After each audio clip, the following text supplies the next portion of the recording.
Good afternoon and welcome to beautiful Canterbury Park here in Shakopee, Minnesota.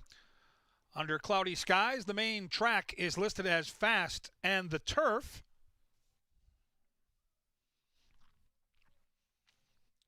If you'll open up your programs, we'll go over the scratches on this afternoon's card. Do note that in between races 1 and 2 here at Canterbury, we'll take in the test of a champion. The Belmont Stakes from New York in between races 1 and 2. As far as changes go, we'll start in race number 1. Our first scratch of the afternoon card starts in race 1, which starts the 10% takeout. Post-time pick 4. Pick 4 starts in race 1. Unfortunately, number 5, McLean's Bella, will not start in race 1. And with the scratch of the 5, there will be no superfecta wagering in the first. Race 2 is clean. Race 3 also clean. A couple of changes happen in race number 4, which starts the 10% takeout. 50-cent pick 5. Significant changes in race 4, which starts that pick 5. The bookenders will be scratched. Number 1, Flat Out Winner, and number 6, Bigfoot City. Take out 1 and 6, no show, no trifecta, and no superfecta wager in race 4. The balance of the card is clean. Final 4 races, races 5, 6, and 7, fully clean, and there's just a workout listed in race 8. Up next, we've got Jeff Madej and Angela Herman to talk about everything going on here at beautiful Canterbury Park. Well, welcome and good evening to Canterbury Park. Beautiful, beautiful Saturday night here in Shakopee, Minnesota. We've got an 8-race card, 4 races on the dirt, 4 races on the turf. I'm Jeff Madej. I'm joined by Angela Herman. You'll see a lot of her tonight, as she is one of our analysts. Angela, what a card we have. We've got an even split. If you're a turf player, if you're a dirt player, whatever kind of race you like to hone in on, except for quarter horse races, don't get those tonight. We have 4 of each.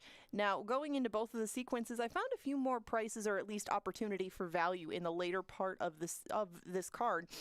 But we do have wagers interdispersed throughout it, and some of those are 10% takeout wagers that cover each end of the card. When you took one glance at this, did you find yourself saying, I have to make a post-time pick 4, or you have to dive into the late pick 5?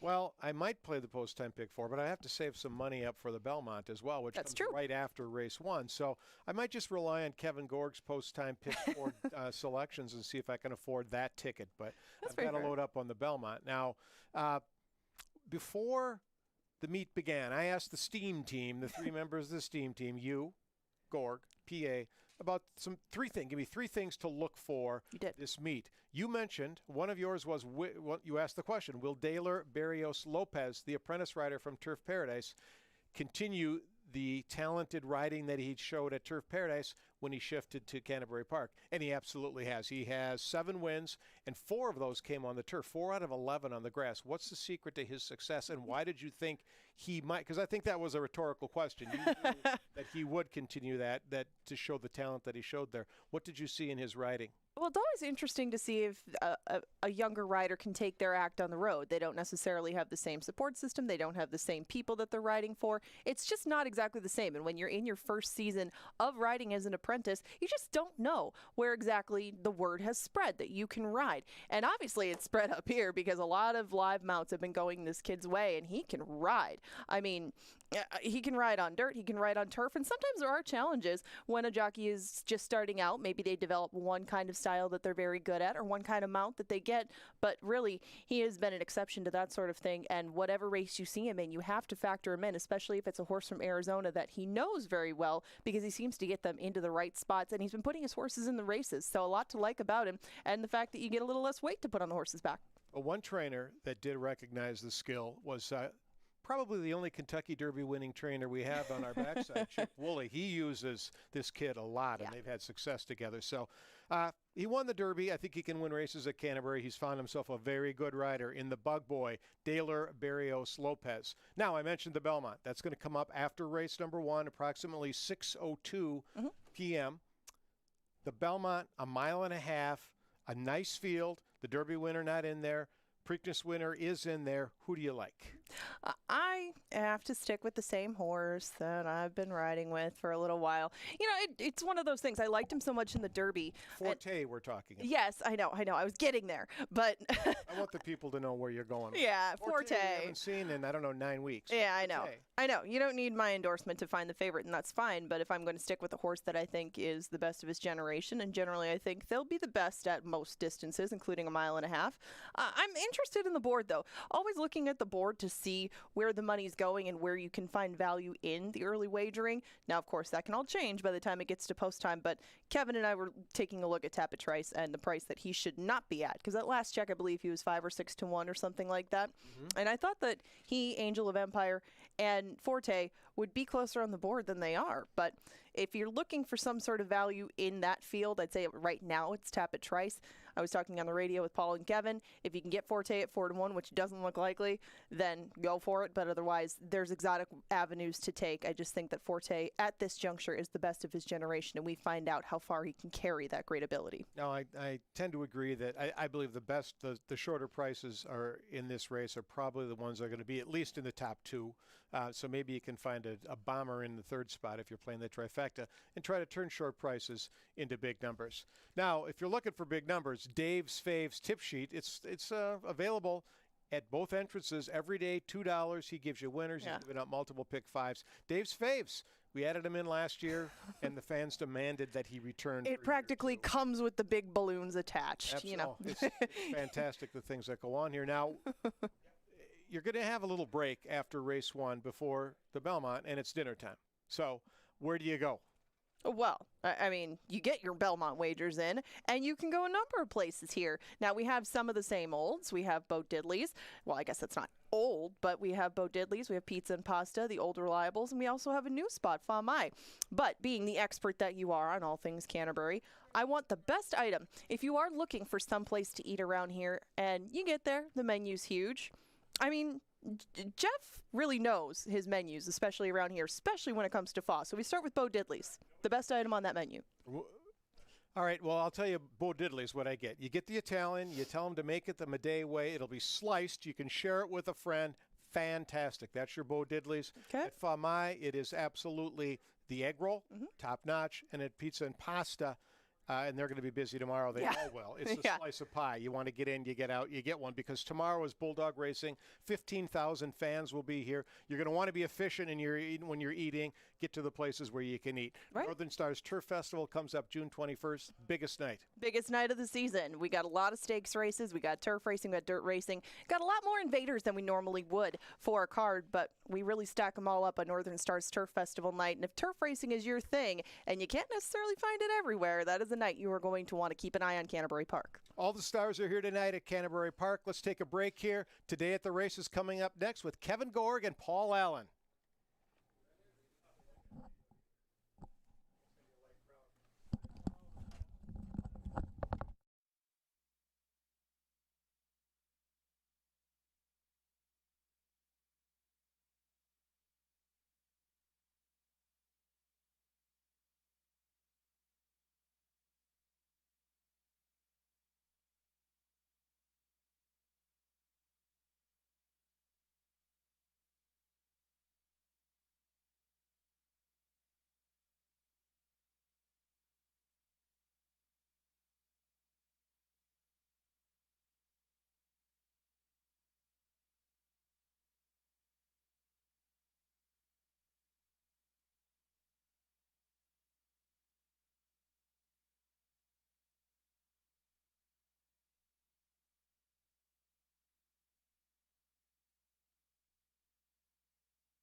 Hey, happy Saturday to you, and welcome to Today at the Races from the Dark Star Press Box, and courtesy of First Bet with Kevin Gorg. I'm Paul Allen. Normally we're outside, but it's raining right now at Canterbury Park.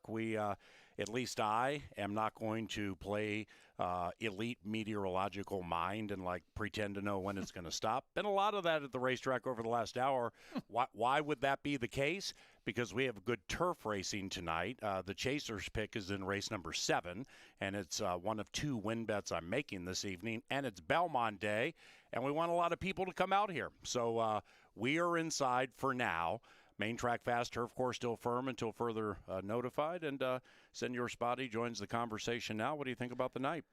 It should be a good night, and we need the rain. So the rain isn't a problem. It's the first time we've had any rain throughout our early meeting here, and the turf course could use some moisture, so I'm okay with that. I just, like everybody else, don't want to see a lot of scratches, don't want to see any races taken off the turf, and for now we should be just fine.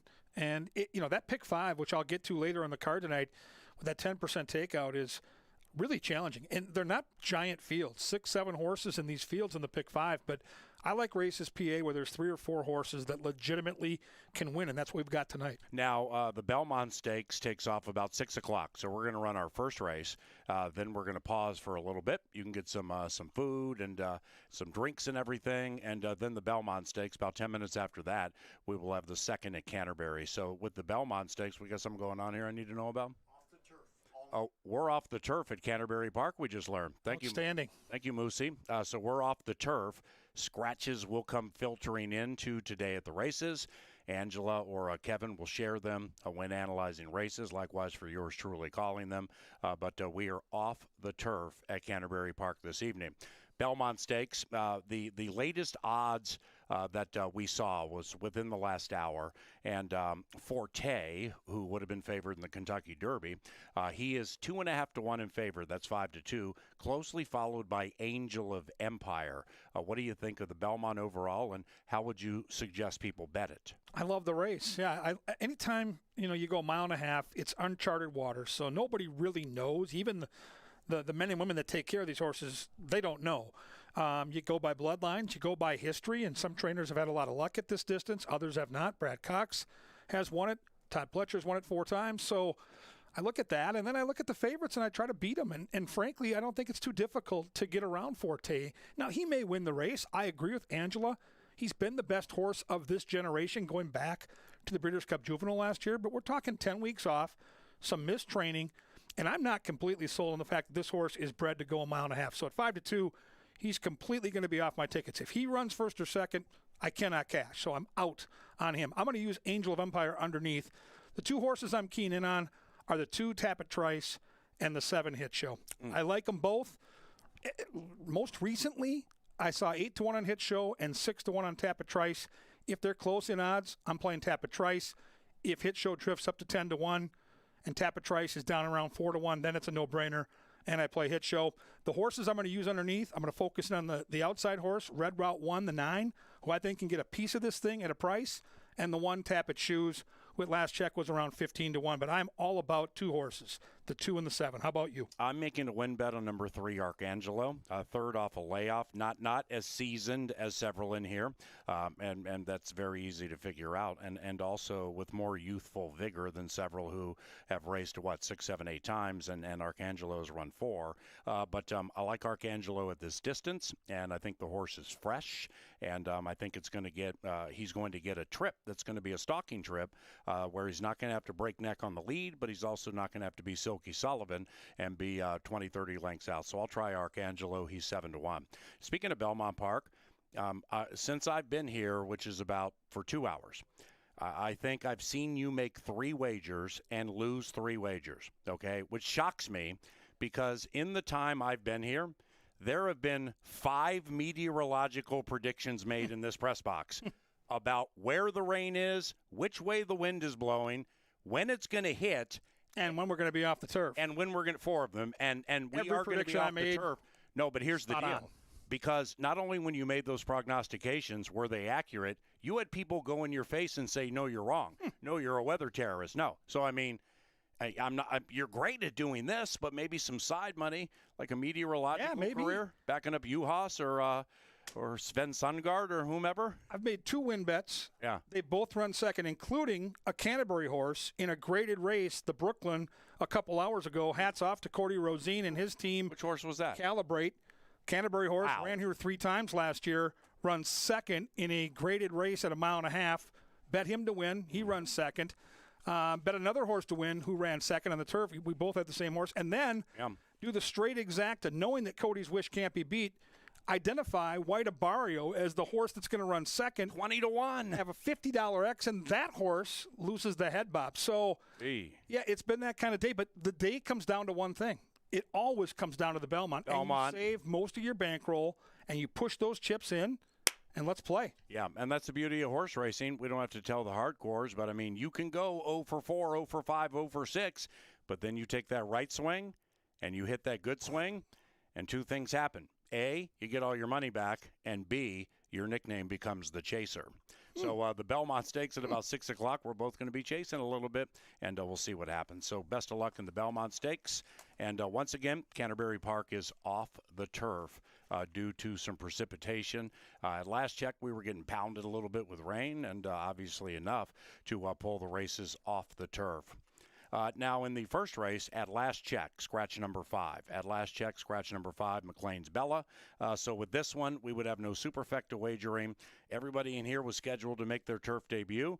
With it on the turf, I mean, not like at this claiming level, turf or dirt really is going to make that much of a difference. But I picked a 4-3-2. I'm going to try, babe. I'm with you, and I think this horse will be okay with the surface switch. I mean, this horse had never been on the grass, had 1 try on synthetic, and Babe ran into Charlie's Penny last time, and Charlie's Penny might be one of the nicest horses in the last decade that's graced our grounds. And, this horse has natural speed. It's a race where I don't see, any reason this horse can't get a decent trip from on or near the pace. And, 9-2 morning line, I don't think we're going to get that. But Gary Shear's barn quietly, once again, coming into, Canterbury's meet, ready to go. So I'll go 4, 2, and 3. And even with the race being washed off the turf, I still think the 4 has a great chance for victory. The first race begins the post-time pick 4, a 10% pick 4. That's lowest in the country. We do it each and every racing day when it comes to the first pick 4 of the day.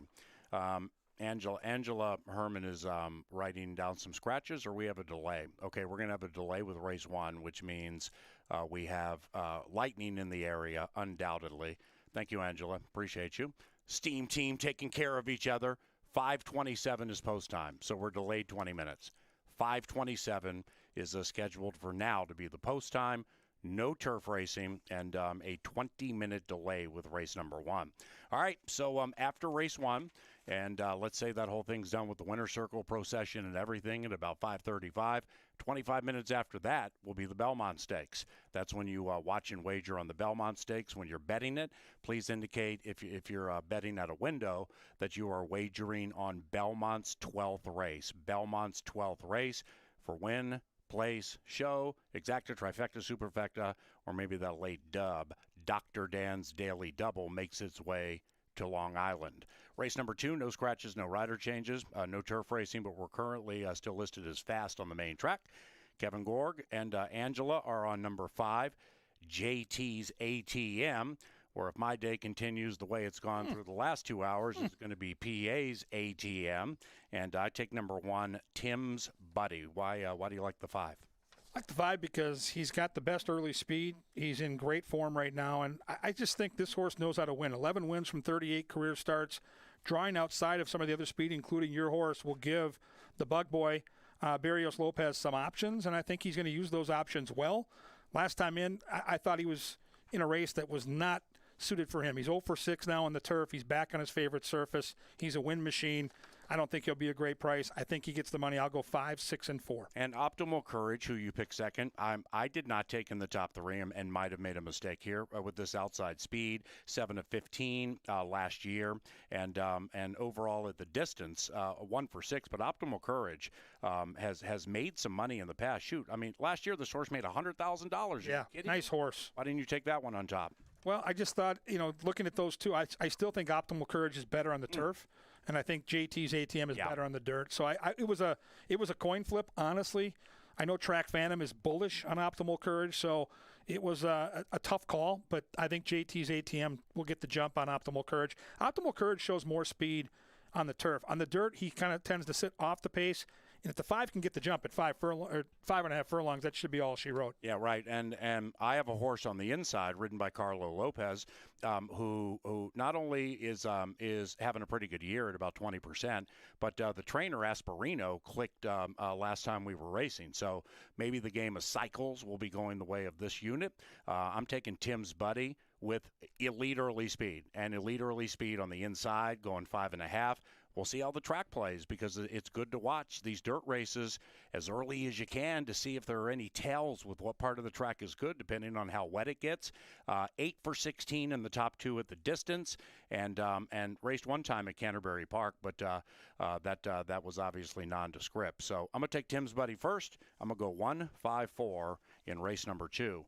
We race the Bulldogs tomorrow, and we start at 1 o'clock, so the first series of dog races is tomorrow. And a week from tomorrow, Father's Day at Canterbury Park, always a very special day for Kevin and I, both dads. Race number 3 off the turf. Race number 3 off the turf, as of now, have not received any scratches. And I pick a 1-4-2, and all of these picks that I had were for the turf. I'm not going to have a problem keeping them on the main track, I guess, for selection purposes. But 1-4-2 for me. I took Unreal, so did Kevin. Yeah, again, this is another turf race where most of these horses have some pretty solid versatility. Let's look at our similar top pick. I'm with you on the 1, Unreal. This horse ran some big races out in California on the turf, but has come back and been competitive on the dirt. It's the ship and dip. It's inside. It's Bridgemahan. It's a horse that's going to, I think, jump the field and get to the front. And it's another race at 5 furlongs where if this horse can clear off at any point in the race, it's over. So, yeah, I like the 1 a lot. Yeah, and being from the inside, I mean, it's just kind of obvious at 5/8 that turn comes up on you quickly. Jermaine Bridgemahan, yeah, he'll probably zip out of there. However, this horse has been slightly off the lead before, however, did not hit the board when trying to close in, except for maybe once at Golden Gate Fields. So I'm going to stick with Unreal. I think Wind River's going to show good speed. I think Scatamaran's going to have a little bit of speed. And Angela takes number 2, St. Charles. And St. Charles has run on an off-track one time, if it is an off-track. Super breeding for the wet track, but nevertheless, St. Charles has been somebody I know trainer Chris Richard has liked since before the horse ran. Confirmation and just a lot of things about him. He now is 4 years of age, still looking for win number 2. Could be tonight. Wouldn't surprise me. 1-4-2 in race number 3. Race number 4. With this one, we scratch numbers 1 and 6. 1 and 6 are out. Bookenders out. Relegated to 4, so no show, trifecta, or superfecta wagering. T-Bone's Trick should be favored in this race, potentially heavily favored. Loves Canterbury, looking to win 3 in a row. I took number 3, Wise Verdict, hoping to get the jump on the rest of whatever speed you can find in this race. And it's not like Wise Verdict is absolutely a speed horse. This very much, T-Bone's Trick has no speed. Wouldn't you agree? Neither does Wise Verdict. They both are going to come from off the pace. I mean, there's no doubt. The 2-horse now, I think, inherits the lead. That's the speed of the speed now that Bigfoot City's out. The key to the whole race, though, PA is the 5, Fire Sword. Here's a horse out of a sprint. Has shown speed before, but again, second time off the layoff, didn't show a thing last time. So if that horse doesn't show speed, I think the 2 could be gone. Otherwise, I think it's a 2-horse race, and I think we're on the right 2 horses. Wise Verdict in from Chicago for Gary Shearer. T-Bone Strick just is a win machine who loves Canterbury. So, yeah.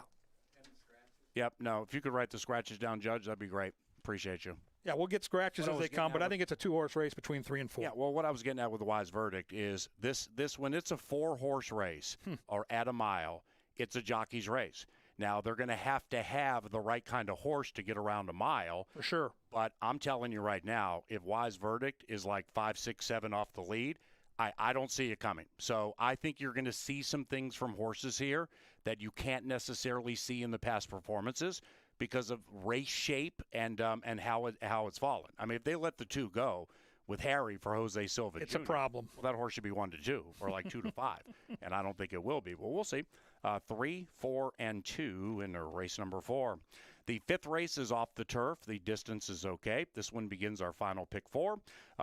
One of our track referees, one of our stewards, should be bringing us some scratches soon, and we'll go through those. 5-3-1 for me. King of the Kids was my selection on the turf, and I guess I'll keep this one on the main track. KG. I'm with Papa Rizzo here, who's got some way back in the form, dirt form, but really much better on the turf. So the being off the turf does not help Papa Rizzo at all. But I think the speed will be good tonight. I think this track will play to speed like it always does. I just don't see a ton of speed in here. I really think this horse gets loose. I'll trust Zeke Lara on the front, and I go 2, 5, 3, and 1, and I just think the 2 is going to be gone in the front. Yeah, Papa Rizzo here on the main track and running on the main track for, the 13th time during the course of his career. So the horse I picked, King of the Kids, has 8 career starts, 7 on the turf. So I haven't seen the scratches. Kevin just got some from one of the judges. You know, I wouldn't be surprised if number 5. Papa Rizzo out. Papa Rizzo out. 2 and 5 out. Okay, so our top selections are out. And with just some quick revisionist handicapping, Little Red Rifle, even having run in just a $10,000 claimer, now going for 28, off a good race at Canterbury, granted on the turf, has a little bit of early speed. Just keep that in mind. Watch these dirt races, beginning in race number 1. See how this thing is playing. Early in the card, I'm definitely going to be looking for speed. But Roses by Liam, coming out of a sprint, could show some speed. Alonso Quinones having a wonderful season. But in this one, race number 5, we scratch numbers 2 and 5. 2 and 5 are out of race 5.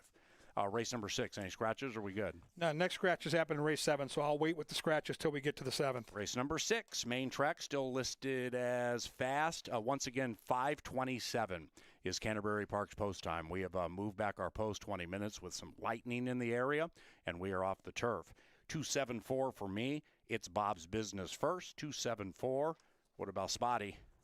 7, 5, and 2. I'm going to lean on Bayou Benny, and this horse is not my kind of win bet horse because he's been toppled at low odds. I just love the way the barn's going right now. I follow these trainers. The sheer barn's going well right now. I love that Harry has that outside post. I think the 6 is fast. I know the 5 is fast. The 4 has some speed. So I think this horse is going to get a dream setup, but I absolutely fear the 2, who should be able to save ground and come flying late, and you'll definitely be a better price than Bayou Benny. Yeah, this one is interesting to me because Happy Dancer, you know, the way Happy Dancer, the way he ran last year and won late in the season, the final time wasn't great. The speed figure, the buyer figure is pretty good, but he in an 8-horse field, I remember it. He took a ton of action late and went down to 7-5, and then was up by like 4 at the top of the stretch and held on to win by 1. So ages 2 to 3, as we mentioned over the weekend, they can really, really improve. I have this one 3rd. It's Bob's Business, I think, is the right horse to take with a tightener under his belt at Hawthorne, and it wasn't great, but nevertheless, he still got one under his belt and trained up to it. Angela's Hap Hot is very, very intriguing to me.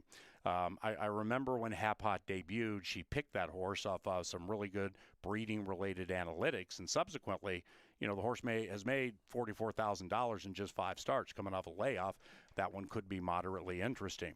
7th race is off the turf, and the distance is now 1 mile. Scratches 2 and 6. 2 and 6. Kamikaze Blue, Russian to the wire with some speed, is out of the race. Once again, the 7th is 1 mile on the main track. What are you going to do? I'm going to play the 3. I'm going to play Mo Smoking here for the Elwellings. I get Miss Murray for Gary Shearer, a horse in from Fairgrounds. I would have really liked to see this horse run on the grass. The bloodlines are tremendous for the turf, but this horse has been in the dirt and been competitive at good racetracks, so still don't mind the horse. Think the horse will sit a good trip from a couple lengths off the pace. I've got the race 3, 5, 1, and 4, and this horse is 10 to 1, so I'm going to try to key this horse in the exactas and trifectas and then get, you know, some payoffs that'll pay, you know, decently here with the value of the 3.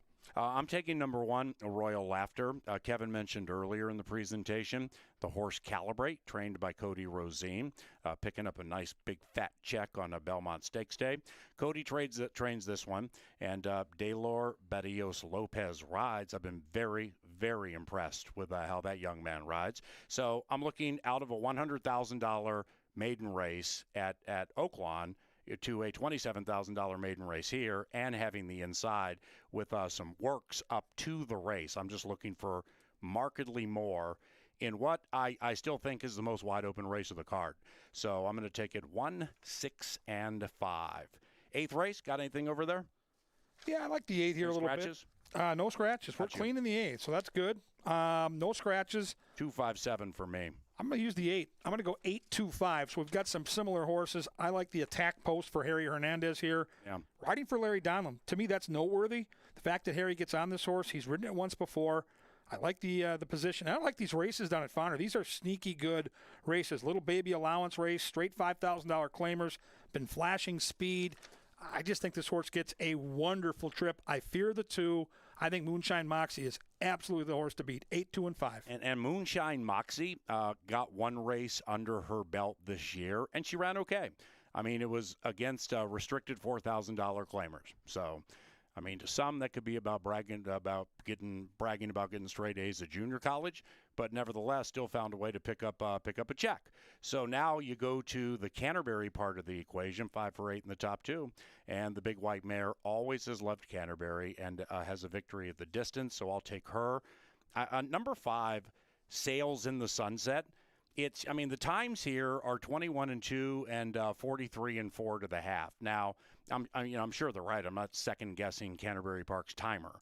However, I remember that race, and this horse went unbelievably fast. I mean, this is a very, very fast horse.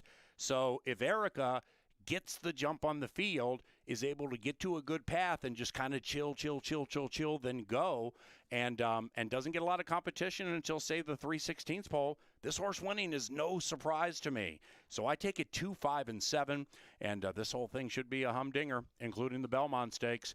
That comes up at 6 o'clock. Canterbury Park runs at 5:27. We've delayed our card 20 minutes due to some lightning in the area, and we are off the turf. Consult the crawl that you see right now for race number 8 for all of the changes and pertinent scratches and stuff like that.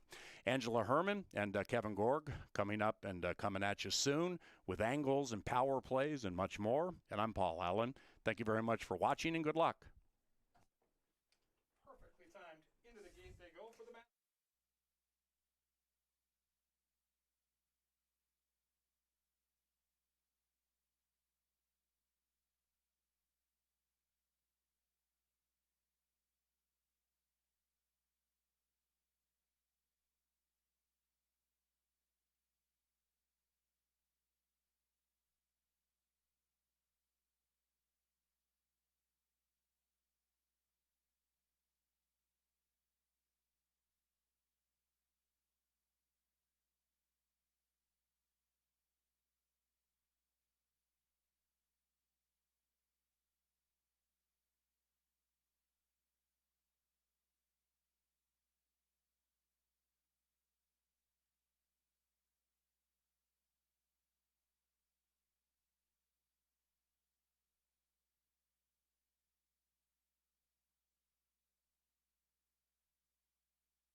And walking on to the main track at Canterbury, it is listed as muddy, and all racing at Canterbury today is off the turf. Scratch number 5, McLean's Bella. No superfecta wagering here in race 1.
All right, Canterbury faithful, time to play that 10% takeout post-time pick 4.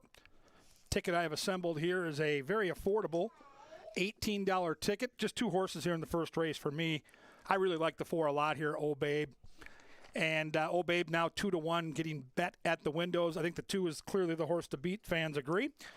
In the second half of the daily double, I'll use 4, 5, and 6. I think that JT's ATM should win, but I think Optimal Courage and Storm in Hong Kong are dangerous in the stretch. Third race, I'll go 1, 2, and 4. I like the Unreal horse on the inside with speed. I think speed's going to be good, especially at 5 furlongs, and I'll close it out with 3 and 4 in race 4. $18 ticket, pick 4, looking to get 1 price home with that 10% takeout. Could pay a couple $100 today. That's the game plan here. And again, we're going to be at the gate now in 3 minutes after that weather delay. We are off the turf. The Belmont Stakes comes up in between races 1 and 2. The Belmont Stakes after our lid lifter, which starts the post-time pick 4. There's my ticket. Good luck, and thanks for joining us here at Canterbury Park.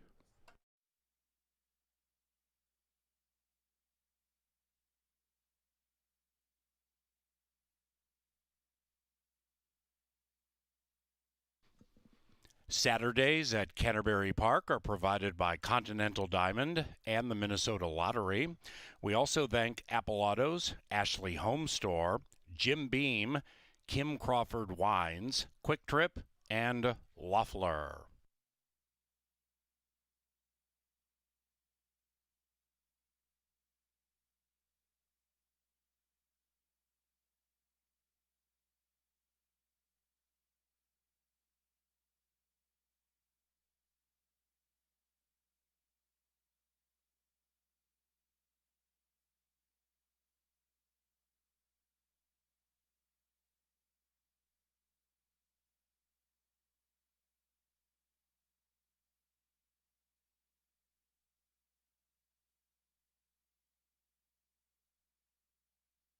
Two minutes.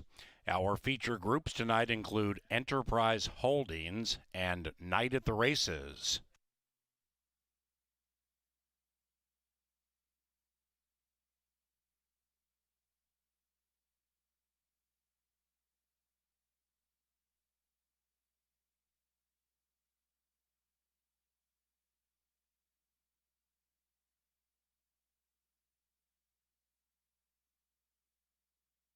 One minute now for the 10% takeout post-time pick 4.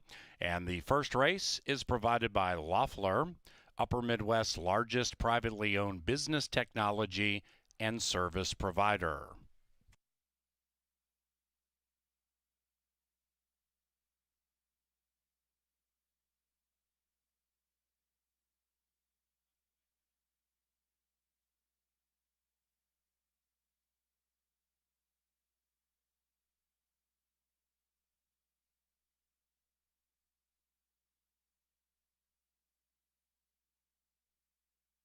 They've reached the gate, and it's post time for a Saturday in the park. Into this race, our leading rider, Alonso Quinones, has 7 victories. Our leading trainer, Joel Burnt, 7 victories. Racing tomorrow at 1 o'clock. We race dogs all summer at Canterbury, and the Bulldogs get center stage tomorrow.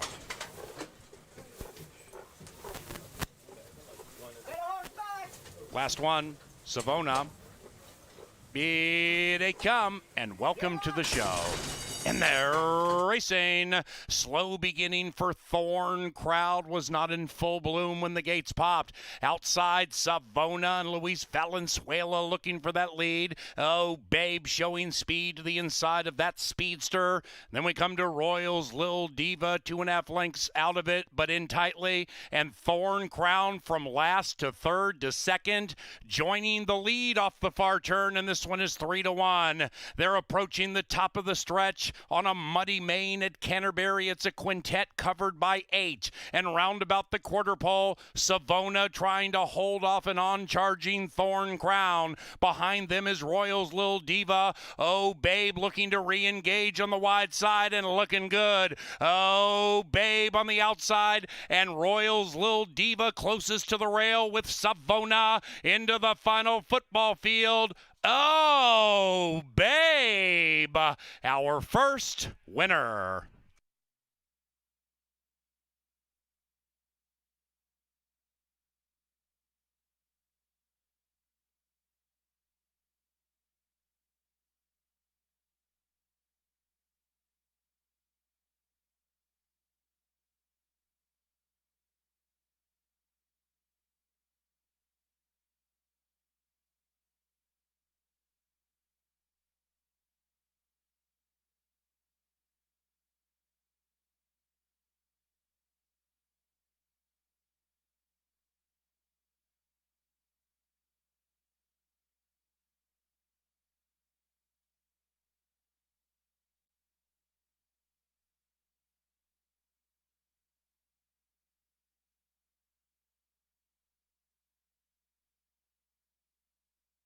Number 4, Oh Babe, wins the first.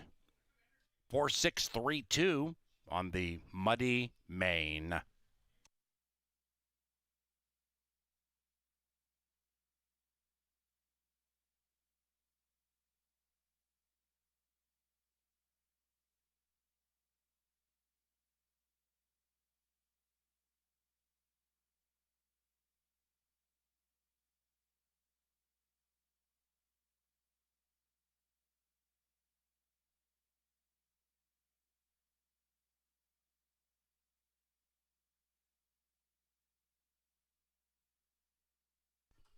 And the first at Canterbury is official. Coming up next, the Belmont Stakes. When wagering on the Belmont Stakes, please indicate you are wagering on Belmont's 12th race. TV coverage provided track-wide. Forte is the 2-1 favorite. Angel of Empire, 7-2, and the second choice. The Belmont Stakes, about a half hour from now. Once again, you are wagering on race 12 at Belmont when wagering on the third leg of the Triple Crown. Meanwhile, racing at Canterbury, co-sponsored by Apple the official vehicle supplier to Canterbury Park. Seltzer Fest is happening right now. More than 100 different seltzers to sample. And a day of tickets available for purchase. Go to the track level information booth or tickets.canterburypark.com. It is presented by Bud Light Seltzer, Cutwater, and the Minnesota Lottery. Welcome everybody here for Seltzer Fest. The first to splash home is Oh Babe, and Canterbury Park Salt of the Earth. He is jockey Lindy Wade. Oh Babe is owned by Jeff Zlonis and Steve Goldfine. And the winning trainer, who dat? Gary Shear. Oh Babe was bred in Minnesota by one of the owners, Jeff Zlonis. Belmont Stakes about 30 minutes from now. No scratches. Good luck.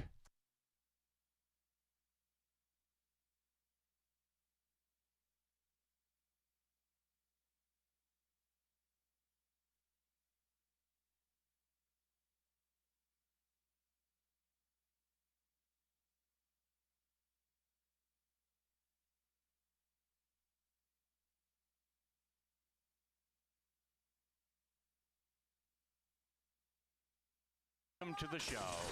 And they're racing. Slow beginning for Thorn. Crowd was not in full bloom when the gates popped. Outside, Savona and Luis Valenzuela looking for that lead. Oh, Babe showing speed to the inside of that speedster. Then we come to Royals, Lil Diva, 2.5 lengths out of it, but in tightly. And Thorn Crown from last to third to second, joining the lead off the far turn, and this one is 3-1.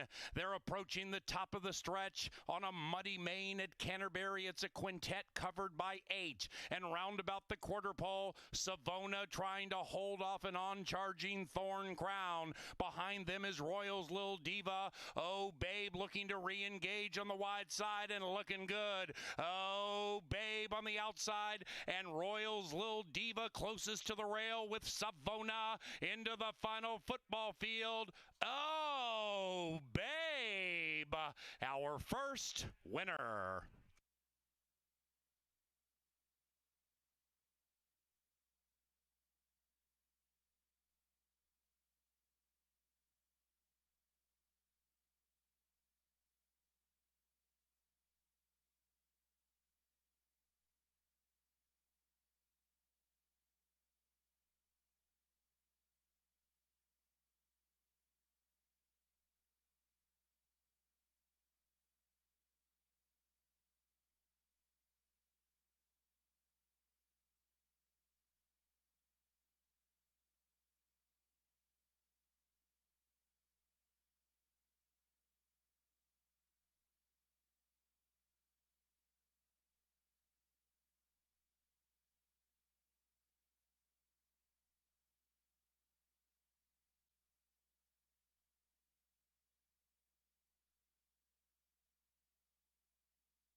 All right, guys, Kevin Gorg, Angela Herman with you. We're just about 20 minutes away from the test of a champion.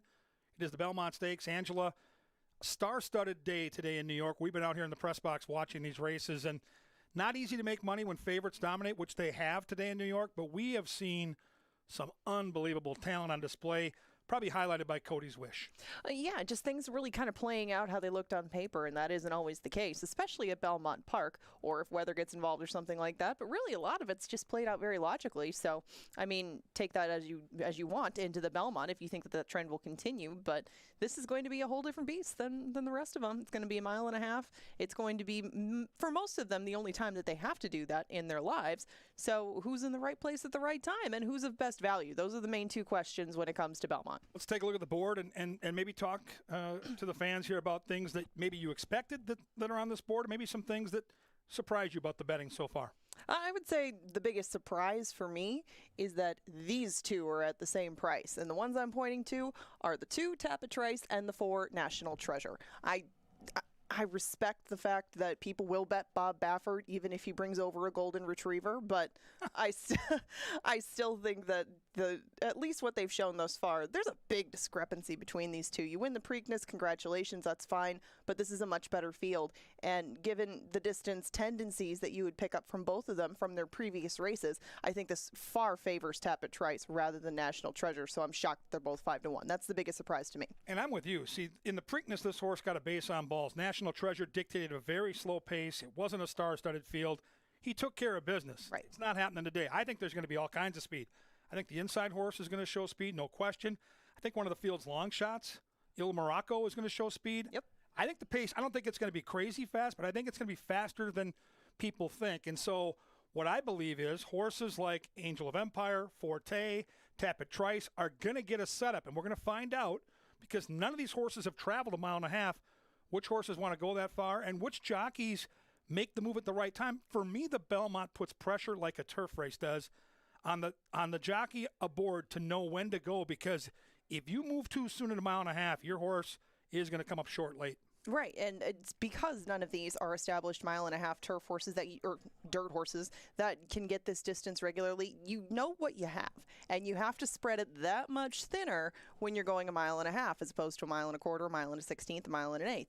So all those correct moves at the correct time are that much more important because your horse doesn't have that much more endurance than he's ever had. He doesn't have that much more ability than he's ever had. It's how you use those tools correctly, and like you say, it can become a rider's race in that respect because the best ones will just naturally use what's at their disposal a little bit better.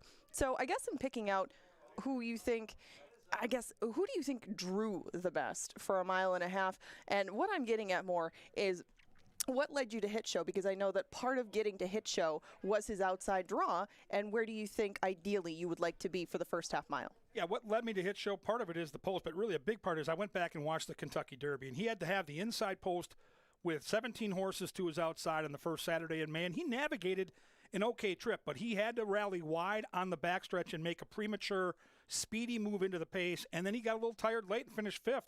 I think he gets a great tracking trip. As I mentioned, 4 is going to the front. I don't think 1 and 5 will be too far behind. I think 7 sits just 2 or 3 lengths off the pace, ready to pounce. I love the setup he's going to get. I think he'll get first run. He'll have to be aware of 2, 6, and 8. All 3 of those horses, I believe, are going to be right behind him and ready to pounce. And whichever horse gets the right trip, I think Hit Show is going to have to brace for a challenge. This looks like a race where the best 3 horses of their generation are going to have something to say about in the stretch. I like the 8-1. I think Hit Show can get it done, but I'm going to definitely cover with some of these favorites over my horse in the exactas. Don't sleep on the 9. If you're going to build a trifecta or superfecta, do not sleep on Red Route 1. This horse can get a piece of this at a nice price right now, 15-1. Tell us how you're betting the race. How I'm betting the race may very well be passing. Quite frankly, looking at Forte at 2-1, I expected some drift up, and I'm just not seeing it right now. How about an exacta, though? I know you don't like 2-1. Let's make this horse 5 or 6-1. Let's key it over a couple of price horses. Oh, I was getting there. I was going to say that because I think he's undervalued and I think that Tapit Trice is overlaid, I'm going to use these two in maybe a trifecta and not use National Treasure. And not use Angel of Empire. If I'm going to include him, I'm going to have to go with supers, and I'm going to have to go real skinny up top and use a lot of prices underneath. But the horse you mentioned, Red Route 1, is the horse that I would probably use with Forte. Red Route 1 just doesn't really seem to run out of gas. He's not the fastest horse in the field, but he will be coming. And I think that the outside draw affords him, affords Hit Show, and maybe some horses like, well, I guess the main horse would be Hit Show, who weren't afforded the opportunity to show what they can do given the draw that they had in the Derby. Hit Show is the main point with that one, but I still think that Red Route 1 has more than we've seen of him, or at least that we saw of him than we saw of him last time. And he, along with Tapit Trice, are the two horses, whether I've been here, whether I've been in Florida, whether I've been on an airplane, whether I've been in a lavatory somewhere at a racetrack, those are the two that you've been hearing about that look like they want all of a mile and a half at Belmont. And really, they're not taking that much play for how many people I've heard saying, man, that would be a great Belmont horse. Wide open race the way I see it, and there's lots of ways to make money. It's about 15 minutes until they get to the gate. Here at Canterbury, you can bet them on the machines. You can bet them by going to the windows and talking to that teller. You can download the First Bet app, put some money in, and take that out when you cash later this afternoon. We've still got 7 more live races. This is the Belmont Stakes. She's on Forte. I'm on Hit Show. It should be a great race. Get your bets in, sit back, and watch them race right into the history books right out here at Canterbury Park.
Right in the news.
New York, New York,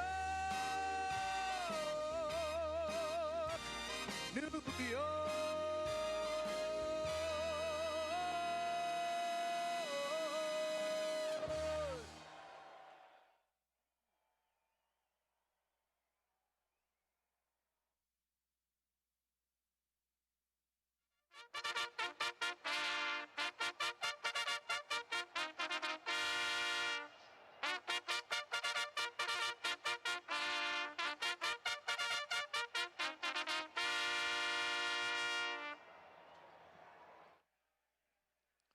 Our three buglers, Sam, Irv, and Beth Ann, with the call to the post for the 155th running of the Belmont Stakes.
Tapit Shoes didn't run in either the Kentucky Derby nor the Preakness, and he comes into this one.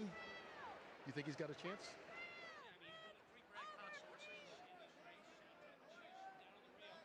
His only path to success has got to be to go right from the very start and establish a pole position. All right, the number 2 horse is Tapit Trice. Heading into the Derby, a lot of people considered him the best 3-year-old in the country, but he finished.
1 minute.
The horses are now approaching the starting gate.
We're waiting now for National Treasure, Angel of Empire, and Red Route 1.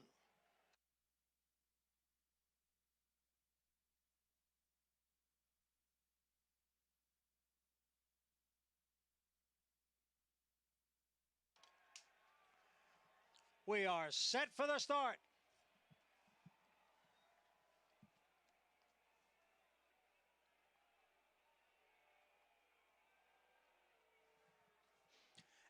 And they're off in the 155th Belmont Stakes. National Treasure is right out for the lead. Hit Show came away well on the outside, and Forte is up close. Right alongside is Angel of Empire, who will be widest of all into the turn. Down at the rail is Tapachoos. So it is the Preakness winner, National Treasure, challenged here on the inside by Tapachoos, and they are right together. Then it's the trio of Arcangelo, Forte, and Hit Show. On the outside is Angel of Empire. At the rail is Il Miracolo. Then comes Tapatrice, who has one horse beaten at this point, and that is Red Route 1, who trails the field. The opening quarter mile in 23 3/5 seconds as the field moves for the backstretch. National Treasure leads here by 3/4 of a length. Hit Show on the outside. Tapachoos down at the rail. They're right together, second and third. Angel of Empire in the clear on the outside in fourth. Forte is fifth, but just 3 lengths from the front. Arcangelo is now moving up a spot. Then we come back to Tapatrice and Il Miracolo. Red Route 1 continues to trail in ninth. Opening half, 47 3/5 seconds. And they're midway up the Belmont backstretch with National Treasure still the leader here. National Treasure by a length. Tapachoos is down at the rail. Hit Show is in third, 2.5 lengths from the lead. Arcangelo now looking to split horses from fourth. Then comes Angel of Empire, and Tapatrice now makes a big move on the extreme outside. Tapatrice and Angel of Empire, they're moving as a team, going after the front runner, National Treasure. So it is National Treasure, but right behind, Tapatrice, Angel of Empire, Hit Show, and Arcangelo down at the rail. It's another 3 lengths back to Forte. The mile went in 1:37 2. National Treasure challenged here on the inside by Arcangelo, and the two of them are heads apart. Tapatrice on the outside in third. Angel of Empire being asked for more. Then comes Hit Show and Forte with Il Miracolo. The field is in the stretch in the Belmont Stakes, and Arcangelo has now taken over. Arcangelo is in front. National Treasure back running in second. Then Hit Show, Tapatrice, Forte, and Angel of Empire. It is Arcangelo with the lead. Arcangelo in front, trying to hold on for the final 50 yards, and it's Arcangelo to win the test of the champion. It is Arcangelo, and it is a monumental victory for trainer Jenna Antonucci. And what a month for jockey Javier Castellano. He won his first Derby with Mage. He wins his first Belmont Stakes with Arcangelo.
Belmont Stakes soon to be official. Paul Allen's selection wins at 7-1. Javier Castellano, the jockey, we believe 3, 6, and 2 in the trifecta. We'll get those payoffs here momentarily. But race 2 at Canterbury, second half of the daily double. And again, we're off the turf tonight as you handicap these races. Not on the turf. I'm going to go 5, 6, and 4 here. JT's ATM for me. I think the natural speed puts the Bug Boy on the lead here in race 2. We've got Win Play Show, Exacta, Trifecta, Superfecta, a daily double, and a $1 pick 3. The experts and their selections are on the board right now.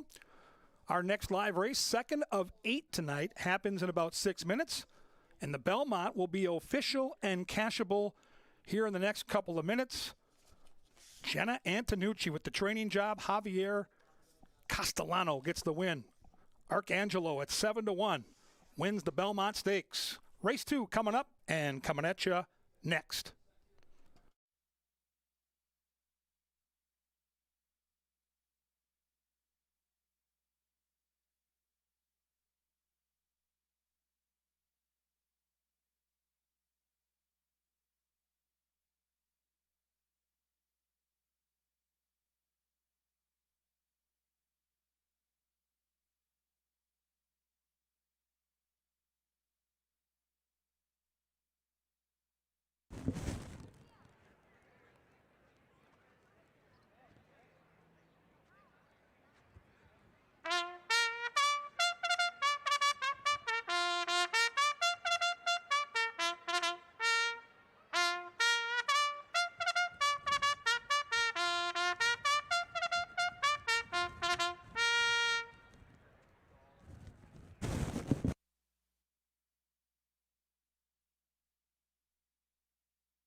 Into the gate they go for race number 2, post Belmont Stakes. And they're racing. And Tim's buddy from the inside is fast. So is the 8-year-old Minnesotan Ray's Angel contesting for the lead. And JT's ATM is an 8-year-old Spry on the 3 wide side. And they splash 5 lengths clear from Optimal Courage. After that, it is Gentleman's Secret trying to win 3 in a row, beginning to move up. Way back in last, Stormin' Hong Kong off the far turn. And we have 3 astern.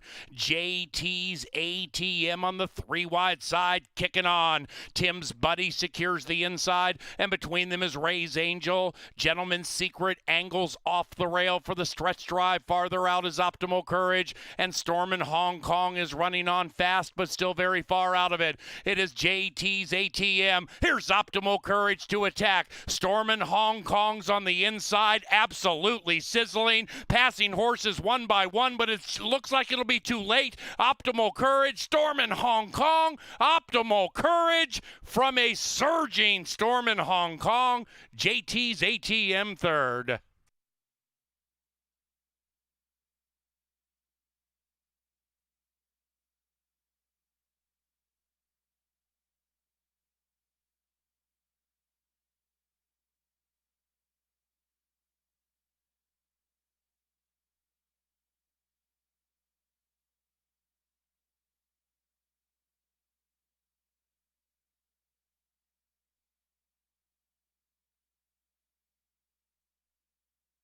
Number 6, Optimal Courage, first. 6-4-5-2. Final time 105.47.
Race number 2, the Ruby's Big Band Purse is official. 64.52 for the top 4. $27 for the Superfecta, 6-4 Exacta, $23.70, 6-4-5 Trifecta, $21.55. Race number 3 is off the turf. We are not racing on the turf today at Canterbury.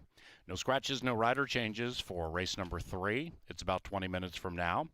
Courtesy of Michelob Ultra and Ashley Furniture. It's located right across the street from Canterbury Park.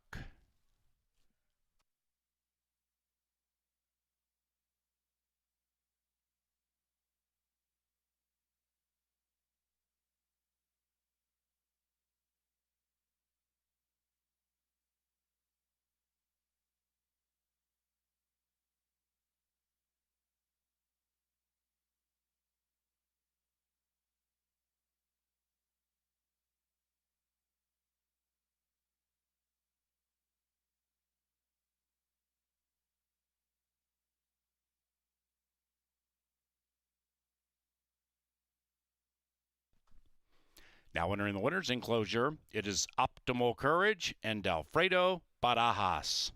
The winning owners, Byron Lindemann and Silva Racing. And the winning trainer and leader of the Thumbs Up Gang is Miguel Angel Silva.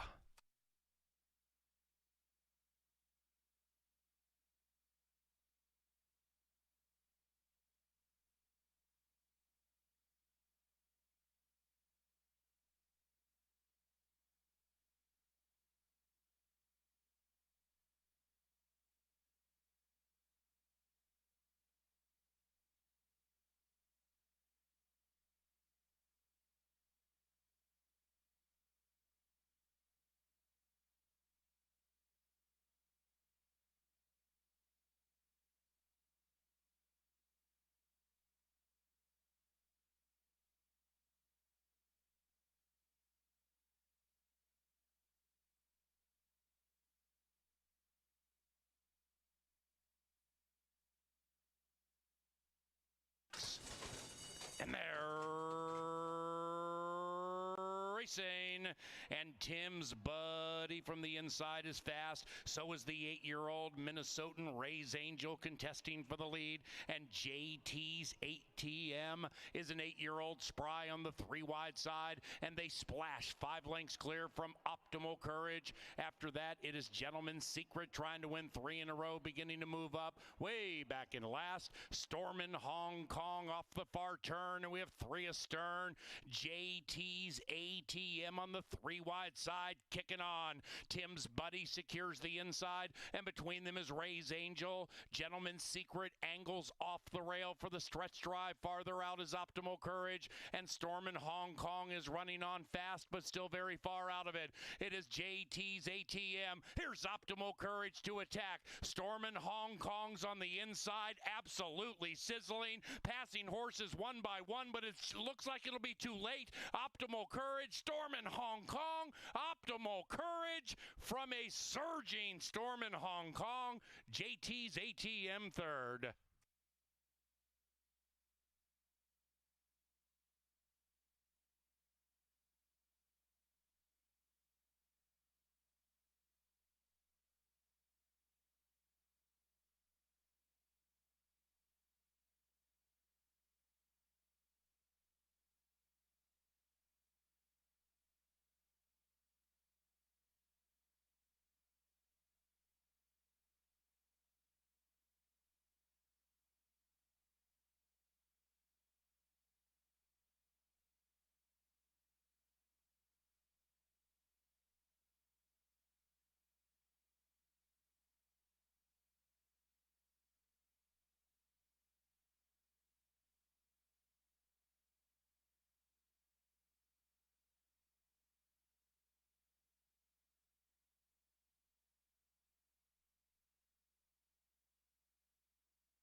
Optimal Courage goes over to the main track and takes our second.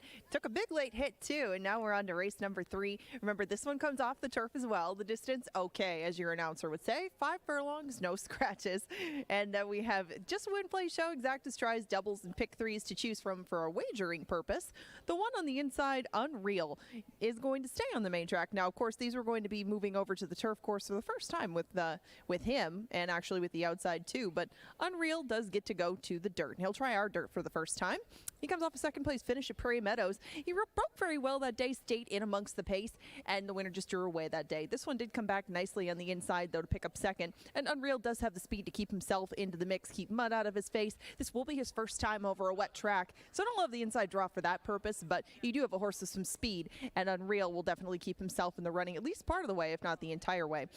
St. Charles is a tough read because the last time that we saw St. Charles on the front end, he was going 2 turns. That was up here on the turf in September, and since that time he's only run once, and that was down in Texas on the turf. He goes back to the main track too, and frankly, it hasn't been a great go for him when he's racing over dirt.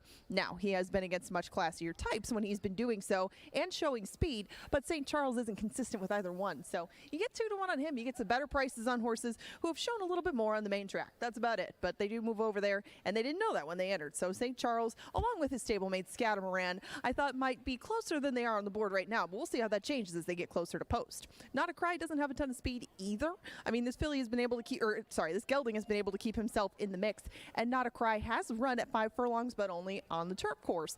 This one ran at kind of 1 speed the only time we saw him go 5 furlongs. He did pick up 3rd late, and he wasn't beaten by very much, but Not a Cry I don't think is going to get an overwhelming amount of pace in here. Not a Cry just might get some mud in his face and not have the best scenario in the world, as his only wet track race wasn't a very good one. It was 4th behind Tonka Warrior, but it was only the 2nd start of his life.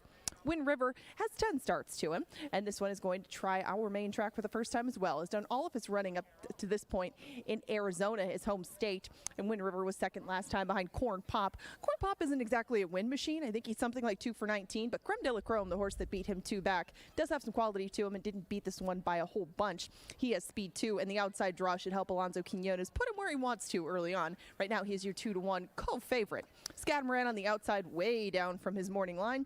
Makes sense, though, as this horse has only forayed over our dirt. Now, Scatamaran has tried Delta Downs dirt, has tried Oaklawn Park dirt since that time, but his races last year on our main track would make him a force in here, and he does have some speed. Scatamaran at 5 to 1 makes some sense to me. I might throw him into your plays if you want to, but he might also come down from that point too. A lot of mights to go along with an off-the-turf sprint that's coming up in 10 minutes. The power play is coming up after this too. Kevin Gorg eagerly awaiting to give you that info in the studio. For now, this 5-pack heads out to the track, and they'll break for the 3rd in 9.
All right, race fans, it is time for the power play tonight. We look to shoot and score with a horse that you can key in on, make some cash. Race 4, number 4 is T-Bone's Trick. Let's take a look at the running lines for the T-Bone. Let's notice a couple of things. Carlo Lopez, who rode this horse to victory out in Arizona here in the spring, he's back in the saddle. What a claim this was. Last year at Canterbury, May the 28th, this horse was bought for $16,000. Always gets a paycheck. Always seems to be there. And as we get a little deeper into the numbers here with T-Bone's Trick, here's a couple things I love.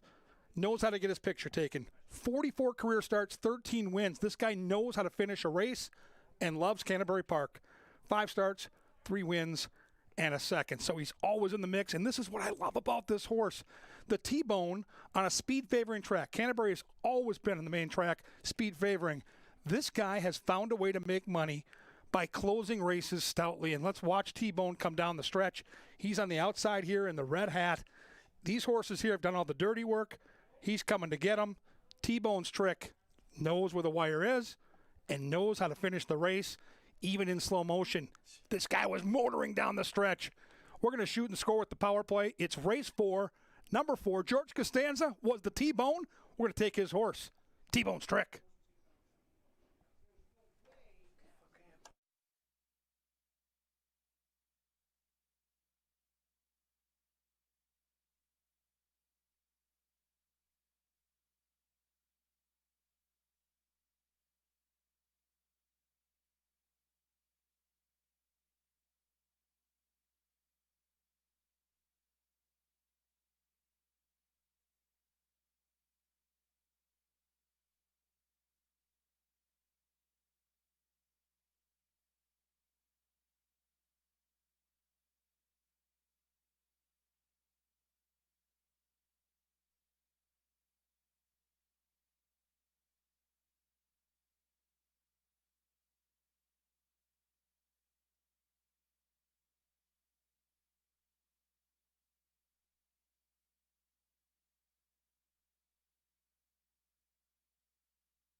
It's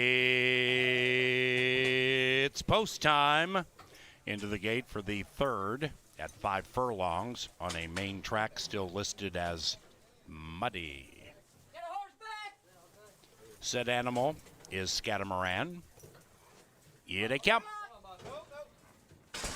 And they're racing.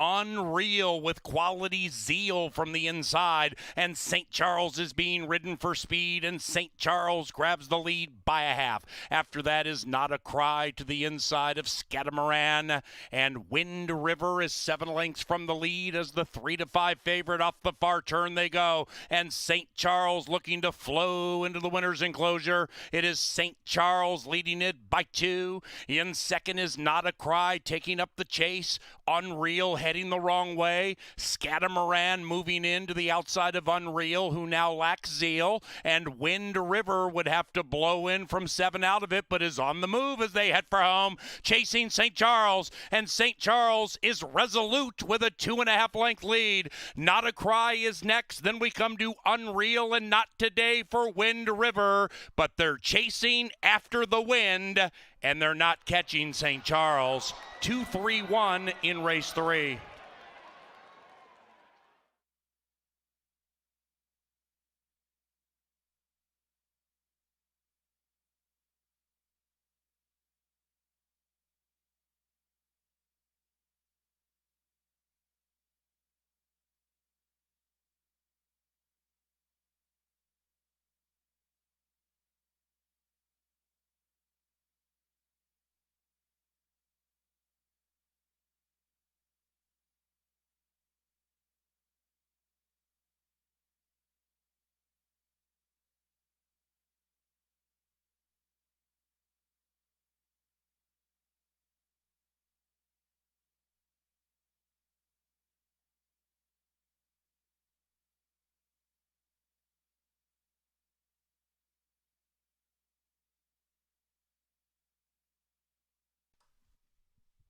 Number 2, St. Charles in a mild upset.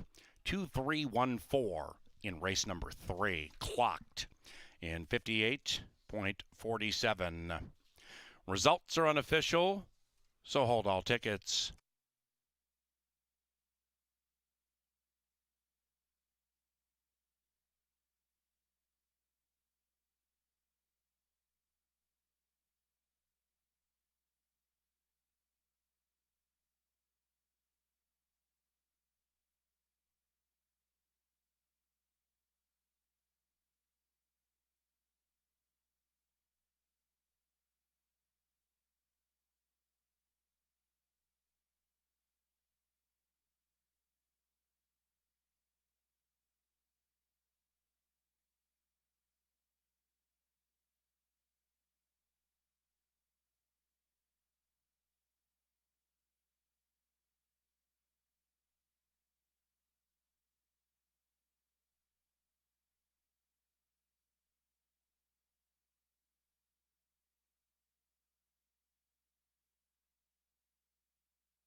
The third race is official. Exacta, $58.20 for $1. Trifecta, $53.45 for 50 cents.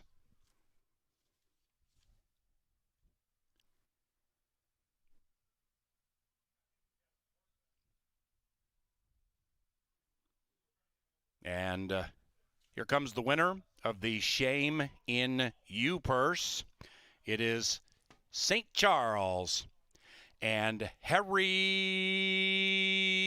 Hernandez. St. Charles is owned by Cheryl Sprick and Richard Bramer, the winning trainer, Chris Richard. Cheryl and Mr. Bramer bred St. Charles in Minnesota. The winner is a 4-year-old chestnut gelding by Cinco Charlie from the added edge mare, Smarty Prance. Race number 4, 20 minutes from now. Scratch numbers 1 and 6. 1 and 6 are not in this race. Thus, we have no show, trifecta, or superfecta wagering in race number 4, which is courtesy of Maker's Mark and Jim Beam Bourbon. We also thank Busch Light, as crisp and cool as a mountain stream. Busch Light.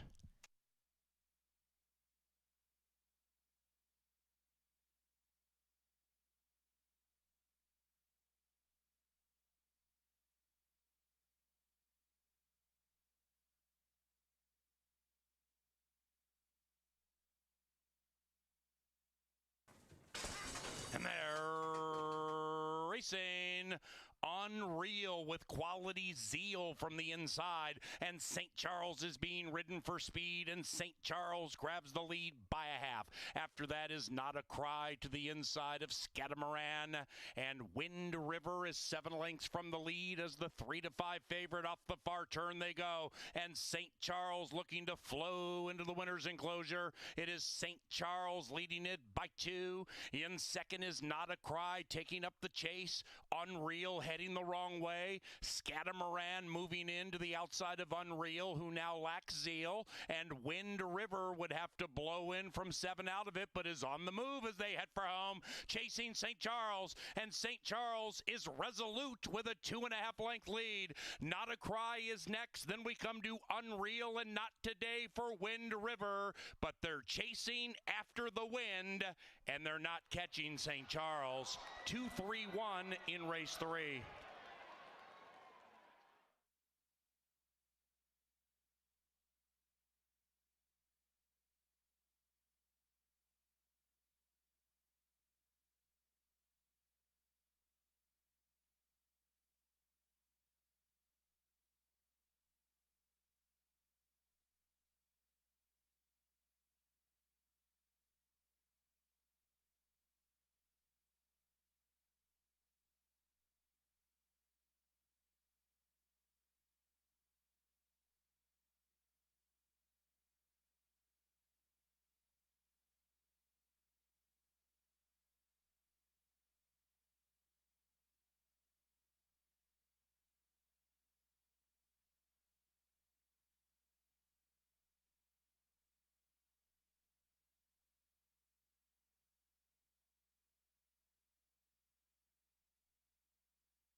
well. That was quite the shift at post time. And at 5-1, your winner comes home in the third. Now we close out the post time pick 4 in the fourth race. We'll also start the pick 5. That comes up here with a couple of scratches. So some of your other wagering options gone. Take out the 1, take out the 6.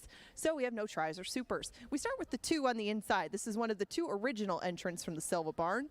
Mr. Who comes off a win, a very game win at that. I mean, he set legit fractions on April 25th, and he still hung on that day. I mean, he was a little tired. He was all over the place, but he still held on very gamely that day by a neck. But prior to that, he had run into T-Bone's Trick. That's the problem. A lot of horses have lost to T-Bone's Trick in the last couple of years. He was kind of inside, then outside.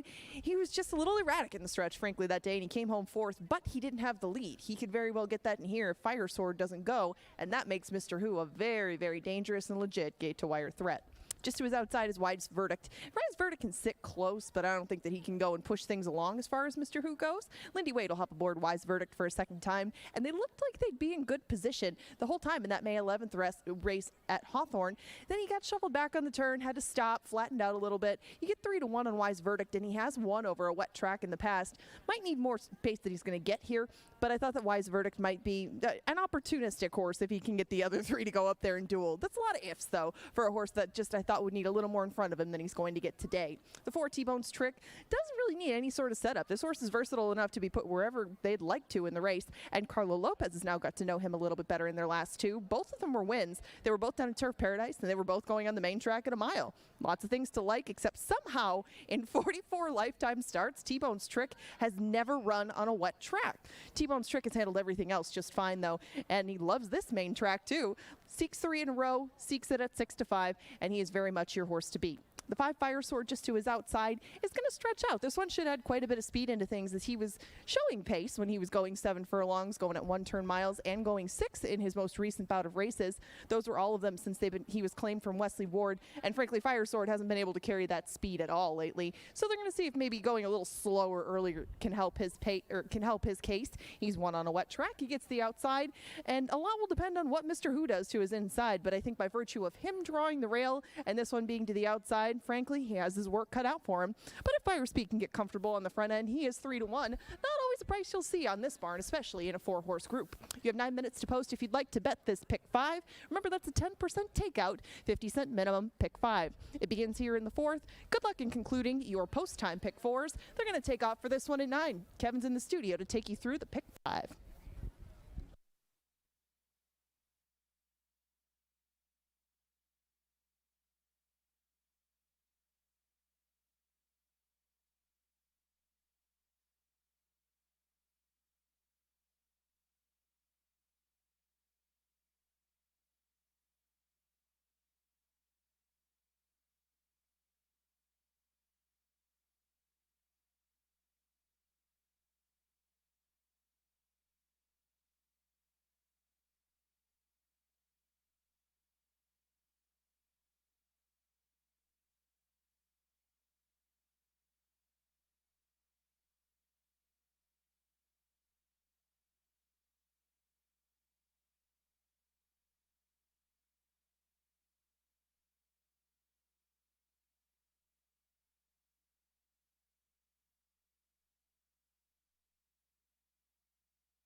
Ladies and gentlemen, now we present our bugler. Behold, Sir Leonard Dykert.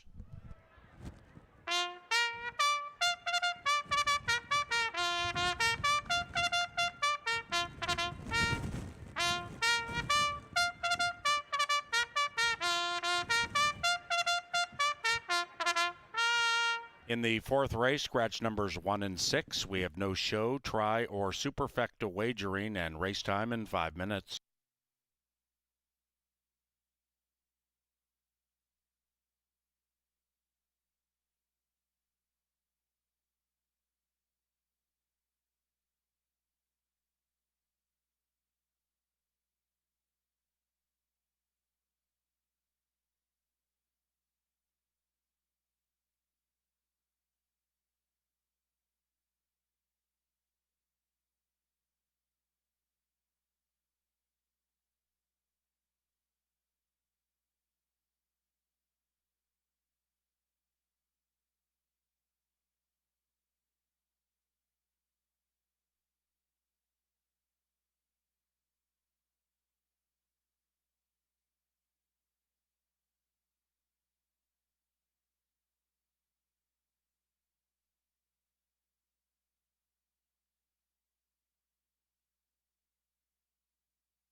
All right, pick 5 time. And I got to tell you, the 10% takeout makes a difference with this pick 5. It also makes a difference in that post-time pick 4. We put together that $18 ticket before race 1. We're alive to the 3 and 4.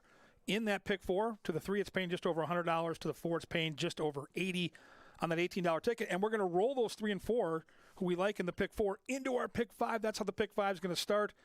Scratches did not help, but I still think there's enough speed to get one of those horses home, and I do think T-Bone's Trick will get the first run and have a great chance at victory.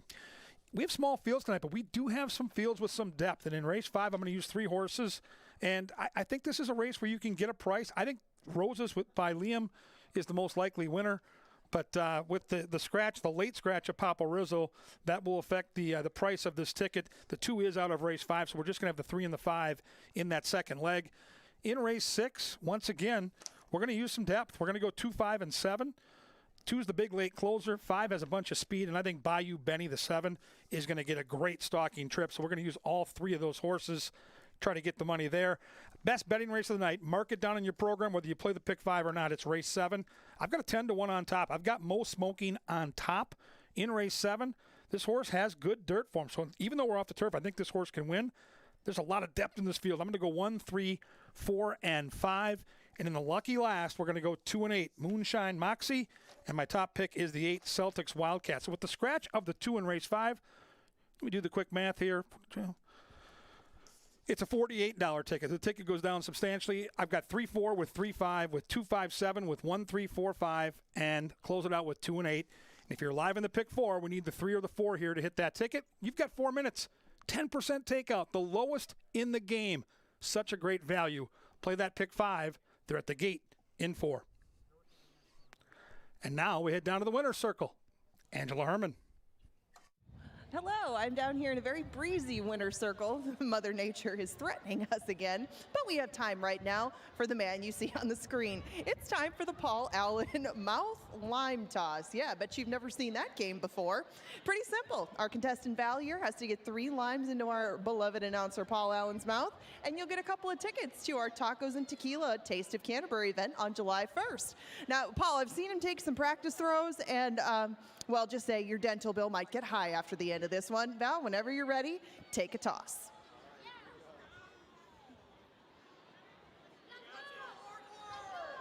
Come on, give him a little encouragement. He's throwing limes at Paul. It's not easy.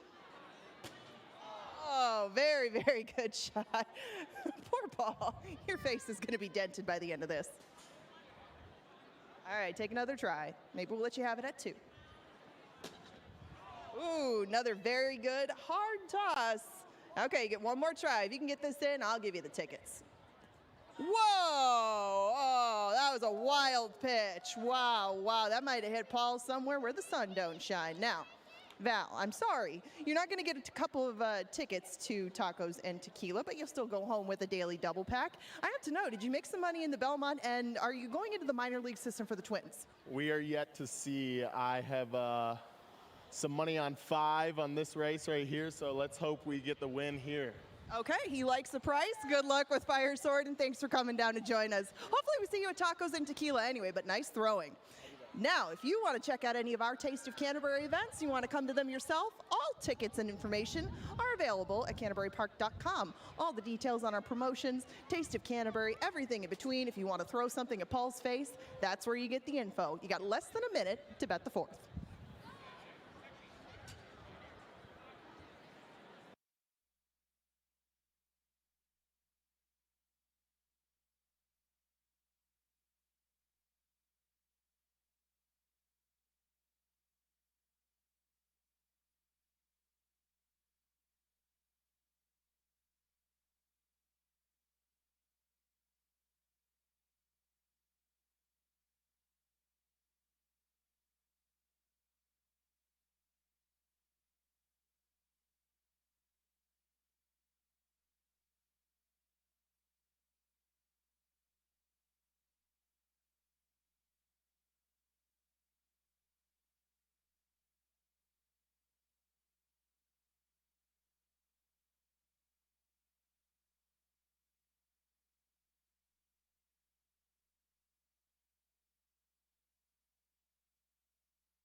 And they've reached the starting gate. It is now post time.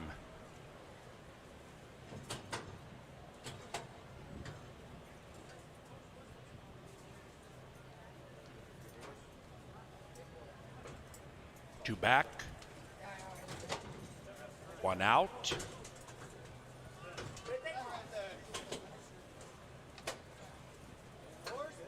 All in. And they're racing.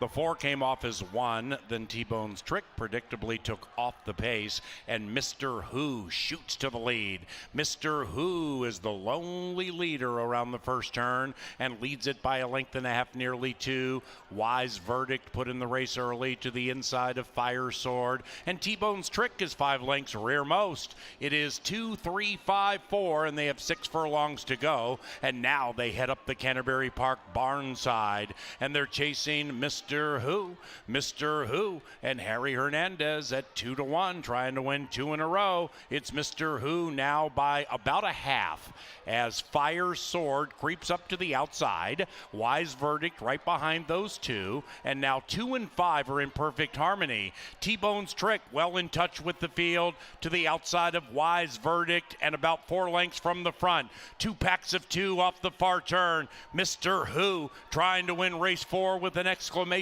point, and Mr. Who has turned away Fire Sword for now. 2.5 lengths after that, T-Bone's Trick beginning to unwind from behind, and Wise Verdict goes back to the rear. Now they come charging down the Canterbury Park stretch in race 4. Mr. Who had it all his own way, and he runs away by 4. T-Bone's Trick closing on the outside, down to these 2. Wise Verdict late, but we're down to 1. It is Mr. Who, and Mr. Who has blown them out. 2-4-3 in race 4.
The 2, Mr. Who, first.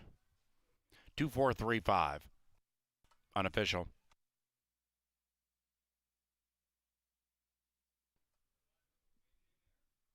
Next in our concert series at Canterbury, the Marshall Tucker Band.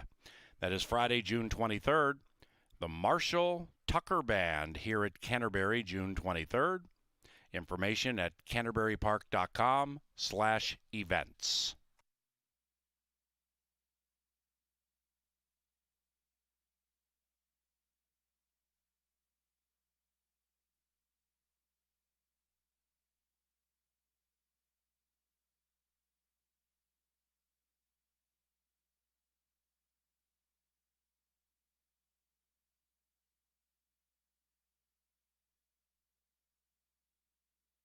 The 4th is official. So we go on to the 5th race. This one is off the turf. No turf racing today at CBY. In the 5th race, scratch numbers 2, Papa Rizzo, and 5, King of the Kids. No superfecta wagering in race 5, which is courtesy of Pepsi, the official soft drink provider of Canterbury Park. We also thank season-long partners Archkey, Atomic, Choice, and Culver's.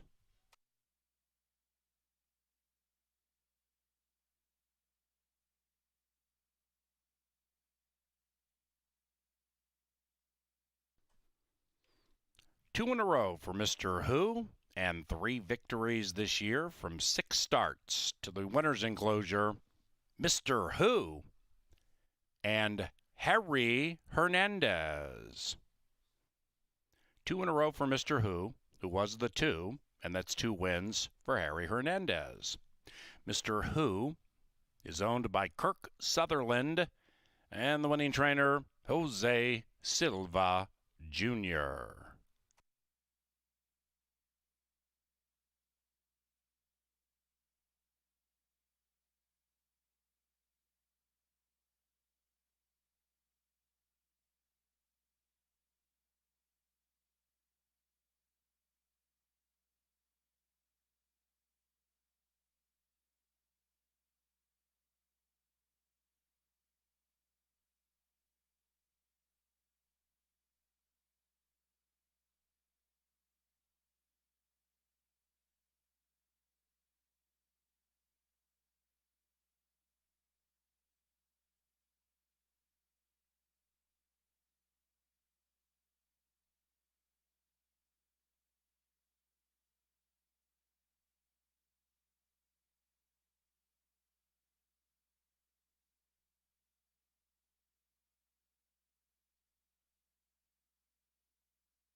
And they're racing.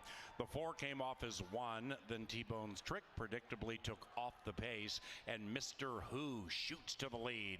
Mr. Who is the lonely leader around the first turn and leads it by 1.5 lengths, nearly 2. Wise Verdict put in the race early to the inside of Fire Sword, and T-Bone's Trick is 5 lengths rearmost. It is 2, 3, 5, 4, and they have 6 furlongs to go, and now they head up the Canterbury Park barn side, and they're chasing Mr.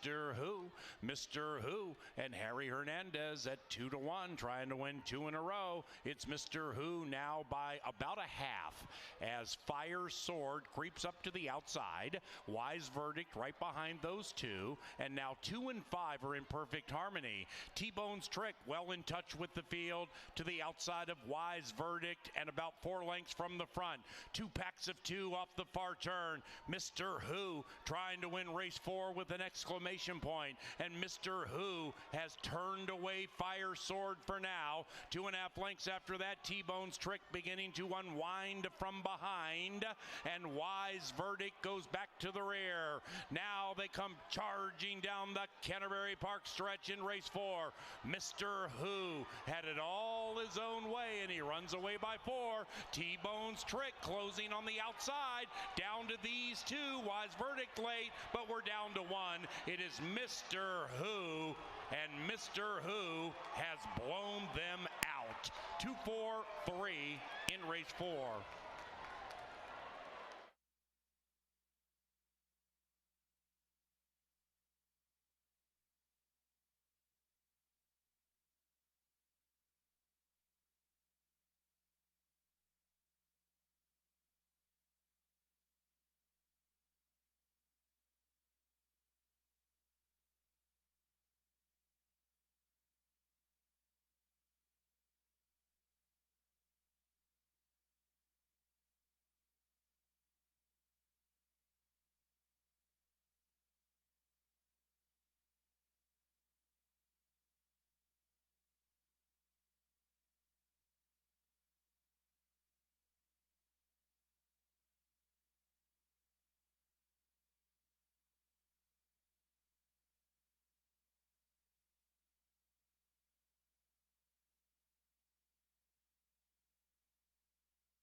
Oh, Babe on the outside, and Royals Lil Diva closest to the rail with Savona into the final football field.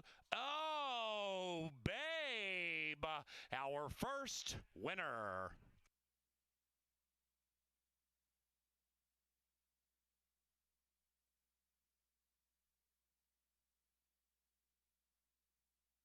JT's ATM. Here's Optimal Courage to attack. Stormin' Hong Kong's on the inside, absolutely sizzling. Passing horses one by one, but it looks like it'll be too late. Optimal Courage, Stormin' Hong Kong. Optimal Courage from a surging Stormin' Hong Kong.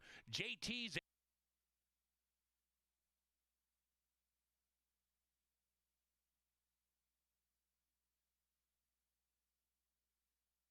chasing St. Charles, and St. Charles is resolute with a 2.5 length lead. Not a Cry is next. Then we come to Unreal and Not Today for Wind River, but they're chasing after the wind, and they're not catching St. Charles. 2-3-1 in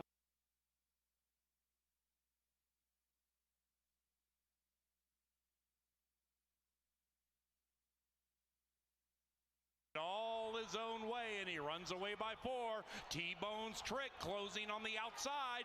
Down to these two. Wise Verdict late, but we're down to 1. It is Mr. Who, and Mr. Who has blown them out. 2-4-3 in race 4.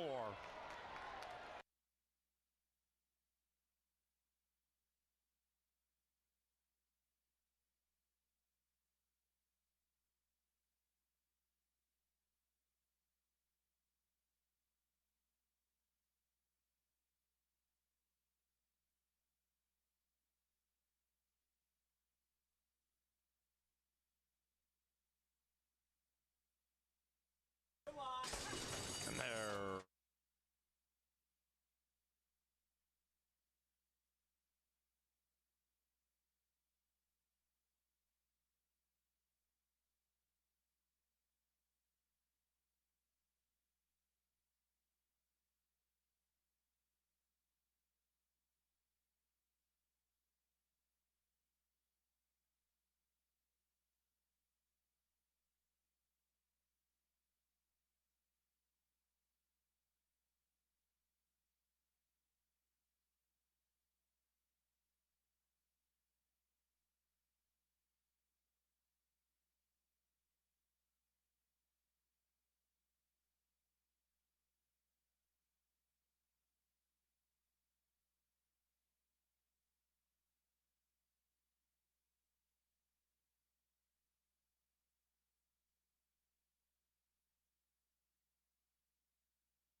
Back-to-back wins for our top jockey last season, Harry Hernandez. Double H taking advantage of a track right now that looks to me from the press box that is favoring speed. Keep that in mind while you're handicapping. Here comes race number 5. We're halfway home. We've got a pick 4 that Angela Herman will go over with you here in a few minutes. And a couple of scratches here. Take out the 2 and the 5. Our main track is muddy. We are off the turf. We'll start with number 1, Barnfield. There's the hot jockey, Double H. Harry Hernandez looking to win 3 consecutive races.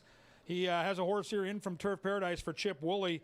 This horse has good stalking speed, should save every inch of ground, and has, for a field of 5 horses, one of the only good races on a wet track. He has 1 try on a wet surface. He finished second that day, so a major player here at 5-2. I'm going to land on the 3. I like Roses by Liam. Alonso Quinones has been hot. So has his trainer, Tim Padilla.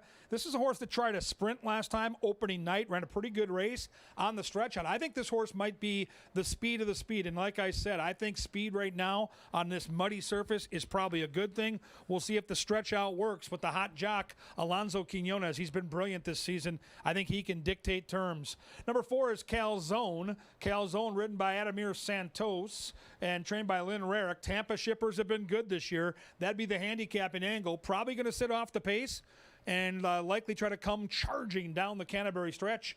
Calzone, a tasty price at 5-1.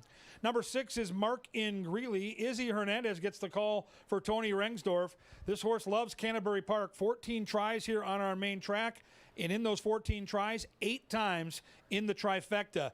Like the 4 horse, not a lot of early speed, but likes to come rolling from the back of the pack. And he has good turf form. And turf horses on a wet track tend to handle it quite well. I expect this horse to be 6, 8, 10 lengths off the pace and probably come with a wide run down the stretch. On his best day, he is good enough, and he's nearly 5-1. Number 7 is Little Red Rifle. The bug boy, Barrios Lopez, gets the call. This is another Chip Willie horse. Last time out on the turf at Canterbury, a heartbreaking loss. Lost by just a half a length at nearly 5-1. Has good natural speed. The outside post should give the jock some options. Little Red Rifle looking to gun him down here at 7-2.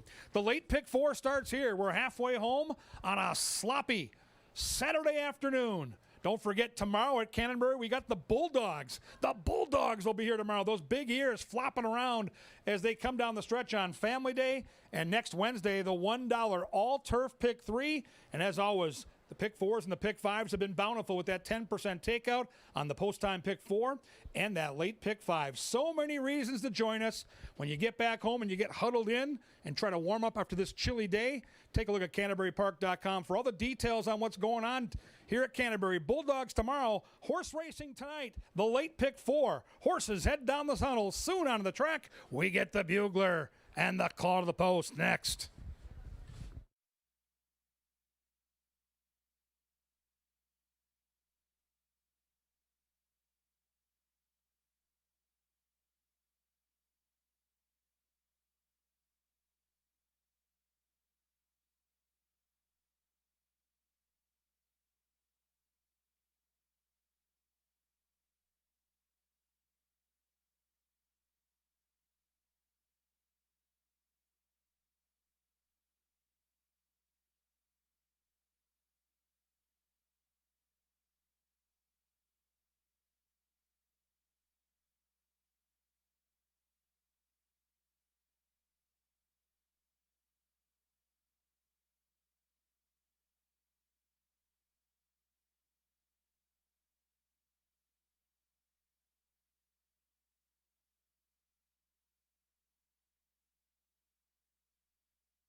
And the call to the post brings them onto the racetrack for the 5th on the main track. It is muddy. Scratch numbers 2 and 5, and there is no superfecta wagering.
The pick four is on tap. We've got about 5 minutes to post until this late pick four begins.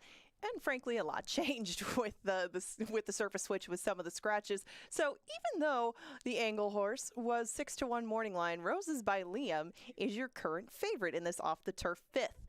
We're going to look very quickly at Roses by Liam because a lot of this was for the turf, but he is owned by Pete Madsen. He's going to be ridden by Alonso Quinones, and he's trained by Tim Padilla.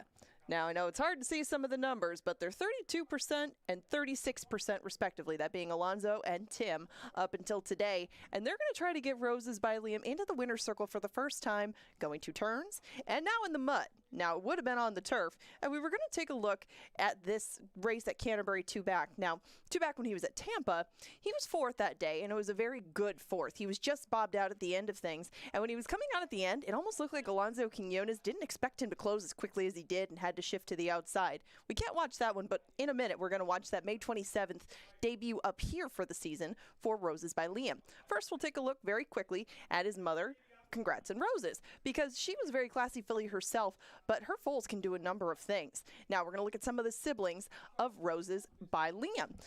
This is probably the one that you've heard of. This is Love the Nest. Now, Love the Nest has not run on the turf, but he's proven apt at going 2 turns, doing it 1 turn.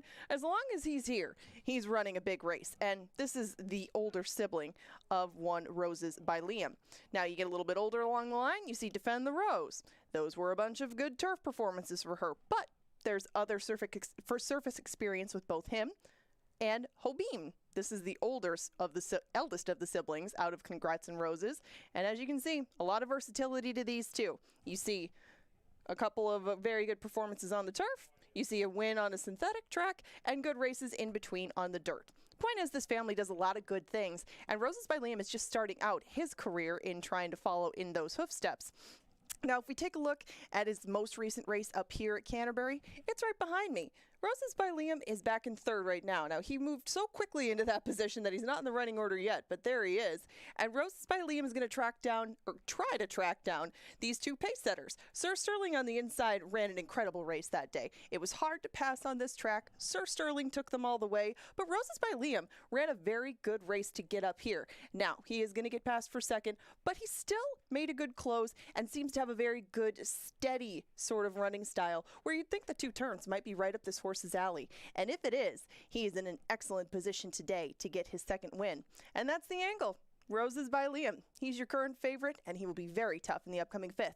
We're going to talk pick 4 in a second. All right, and that pick 4 ticket is coming up. It did get changed around, as I mentioned, by some changes, surface switches and whatnot, but you'll see it on the screen shortly. I just used the inside 2 because I thought that they represented any sort of pace, that being Barnfield and the aforementioned Roses by Liam. Barnfield is an interesting matter because he doesn't always show pace, but he can, and he's only done so on the turf. Even so, I thought that those 2 might be able to shake off Little Red Rifle and settle it themselves, so I just went 1-3 in the 5th. We go on to the 6th, just 2 and 6 for me, 4, 8, and 9 in race 7, and 2 and 8 in race number 8. 1 minute to post for the 5th.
And into the far turn they roll, and taking the lead is Roses by Liam.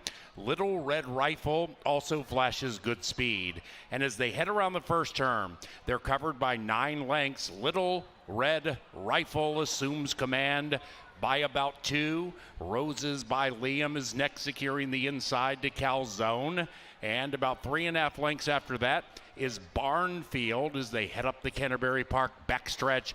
Barnfield is 6 lengths from the front and to the inside of Mark in Greeley. Now they're covered by 6 and they have 4 to travel, and Little Red Rifle gets down to the inside and secures a lonely lead. That lead is 1.5 lengths. Roses by Liam taken to the outside, and Calzone's beginning to make a spicy move to the outside of Roses by Liam. After that we have Barnfield about 4 lengths from the front, and 5 after that to Mark and Greeley, shoved on very hard and doing the moonwalk around about the quarter pole. Little Red Rifle needs to continue to fire. Roses by Liam beginning to get thorny. Outside of that is Barnfield. Then on the far outside is Calzone, and they're coming home now. And up goes Roses by Liam to take the lead from a tiring Little Red Rifle. Barnfield at 2.5 to 1, surging on the outside, but Roses by Liam has more. Roses by Liam put a Q around race 5.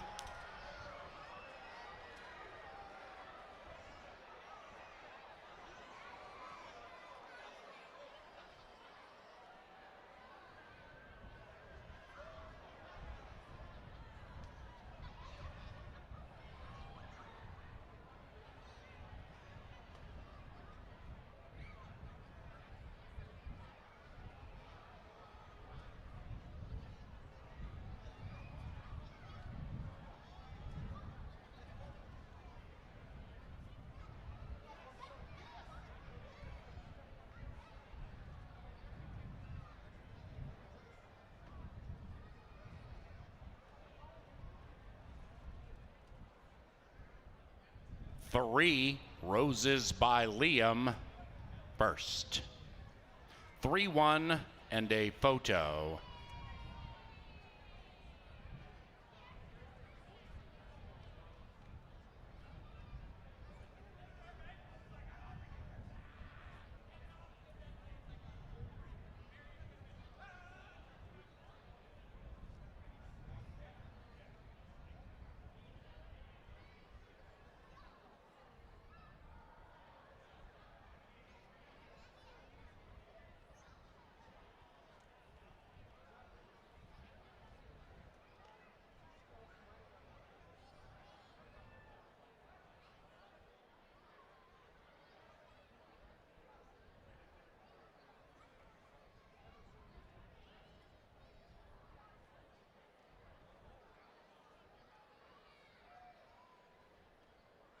Three, 1, 4, 7.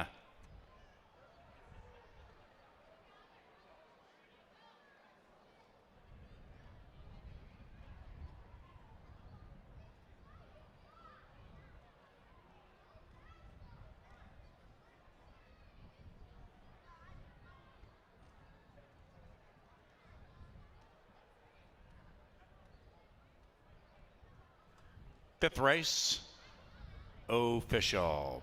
Exacta 3-1, trifecta 3-1-4. And on to race number 6 with no scratches or rider changes. We are about 22 minutes from it, thanks to the Minnesota Lottery. And Quick Trip, providing us with the July 3rd Quick Trip Fireworks Spectacular. Into the winner's enclosure, Minnesotan Roses by Liam and Alonzo Quinones. The winning owner, Pete Matson, and the winning trainer, Tim Padilla. Roses by Liam is a 3-year-old bay gelding by Liam's Map out of Congrats and Roses. Bred in Minnesota by Bruce Malkerson, and the winning owner, Pete Matson. Canterbury Park would like to thank Dick Sanitation, Gallagher, and Greystone for 2023 sponsorship.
and into the far turn they roll, and taking the lead is Roses by Liam. Little Red Rifle also flashes good speed, and as they head around the first turn, they're covered by 9 lengths. Little Red Rifle assumes command by about 2. Roses by Liam is next, securing the inside to Calzone. And about 3.5 lengths after that is Barnfield as they head up the Canterbury Park backstretch. Barnfield is 6 lengths from the front and to the inside of Mark in Greeley. Now they're covered by 6 and they have 4 to travel, and Little Red Rifle gets down to the inside and secures a lonely lead. That lead is 1.5 lengths.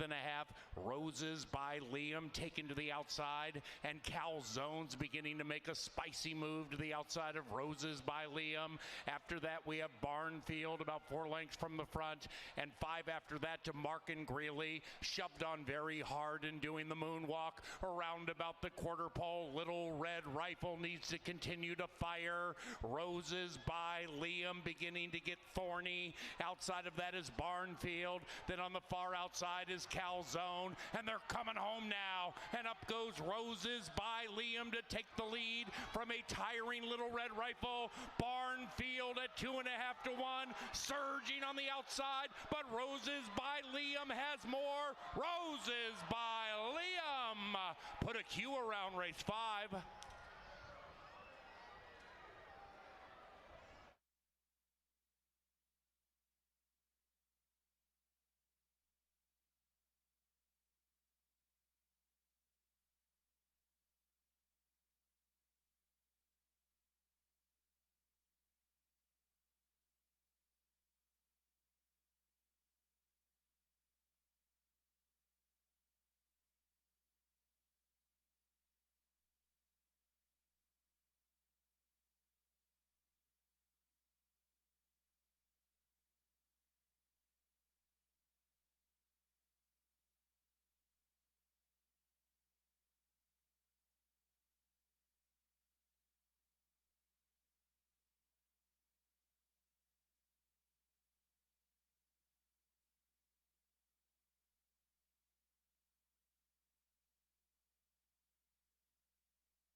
Tim Padilla keeps on winning races. The Padilla barn up over 40%, and what a great ride by Alonso Quinones. The favorite took all that money late and had to earn that money in the final furlong, as the favorite provides a lot of those pick four players with a good start to that late pick four. This race going to be much more difficult. Look at the betting board right now, very spread out in the wagering. I think that is dictated by the fact that these horses have all run very similar numbers. So the separator might be the trip they get today and the wet track. The rain has stopped, but the surface has taken on a lot of rain today. Something you need to factor in as you handicap this race. Let's start with number one, Haya. And Haya's in from Turf Paradise, has only raced in Arizona, so has never seen a surface anything like this. Now, the positives are Haya's got early speed, and Haya's in good form right now and gets the bug boy, Barrios Lopez. But I just think there's a lot of other speed to the outside. 4, 5, and primarily number 6 might be quicker, so there's going to be some kickback involved. Arizona Invader has talent, might be a tough spot, and the odds tell the story right now at 8-1. Number 2 is Jeff Madej's tout in the press box. He is bullish on It's Bob's Business. Paul Allen, who had the Belmont winner, also likes this horse. So does Track Phantom. The angle's pretty simple. This is just a winner. 3 career starts, 2 wins for the Minnesota bred, and Joel Burnt, one of the best trainers in the country. Lots of speed signed on. This horse can sit off that pace and try to make a late run. Constantino Roman, the go-to guy in the barn. Lots to like, including the price right now, as you can see up on the board, near 5-1 on a major contender here. It's Bob's Business. Number 3 is Street Commander. Zeke Laura gets the call for Chris Richard in from glitzy Oaklawn Park in Hot Springs. The Archie bred does not have any early speed. I mentioned the pace will be hot. The question I had was the distance at 5.5 furlongs. This horse is going to have to really start motoring if the horse wants to get involved when the real running starts. Number 4 is Never Lost. What a debut it was last year for a Happy Dancer. This is the good-looking son of Run Happy, and the granddaddy is Super Saver, who won the Kentucky Derby in 2010. Yes, on a wet track. So the bloodlines say the wet track could be good. The horse clearly has talent for Valerie Lund. All kinds of upside. 1 start, 1 win, tested for class here and on the board at 7-2. Number 5 is Martini Blue. What? Mac Robertson, 7-1? Eduardo Gallardo, his go-to pilot, signs on. The layoff, the big question mark for me. Hasn't raced since September. Has talent, should get a good trip on or near the lead. Angela Herman loves the 6, and why not? Hap Hot's got a lot of speed. You get Alonso Quinones, the jockey, looking to win 2 straight. You get a great barn in Tony Rengsdorf, and a horse that I think will have the front. And if this horse can clear off, the race is only 5.5 furlongs. Hap Hot is a major, major player here at 7-2. I land in lukewarm fashion on the outside horse, Bayou Benny. Double H, Harry Hernandez gets the call for Gary Shearer. 9 starts at Canterbury, 8 for 9 in the top 3 placings. The question for me will be the distance. I'd like him a lot more at 6 or 6.5 furlongs. At 5.5, I think Harry's going to have to keep an eye on the horse just to his inside, Hap Hot, who should have the advantage of that early speed. But I think Bayou Benny looks great down here in the paddock. Good muscle, in good shape, even though he hasn't raced since last October. I think he's ready for a big run. So do the fans. He's 9-5. Hey, the weather's cleared. We got a good final 3 races for you here. 5.5 furlongs. Great betting race. Race 6, they head down the tunnel. They'll be at the gate in around 8. And then they're going to get it on.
We're back down here in the winner's circle, and I've got a member of a bachelor party over here to my left, and what goes better with a bachelor party than a little blackjack? Now, we're going to be playing blackjack with those big cards over there. Pretty simple. If you can beat the dealer, our lovely dealer immediately to your left, you can walk away with the daily double pack, and if not, we'll put the shirt back on your back. Now, you've told me that blackjack is a specialty of yours. Have you been playing recently?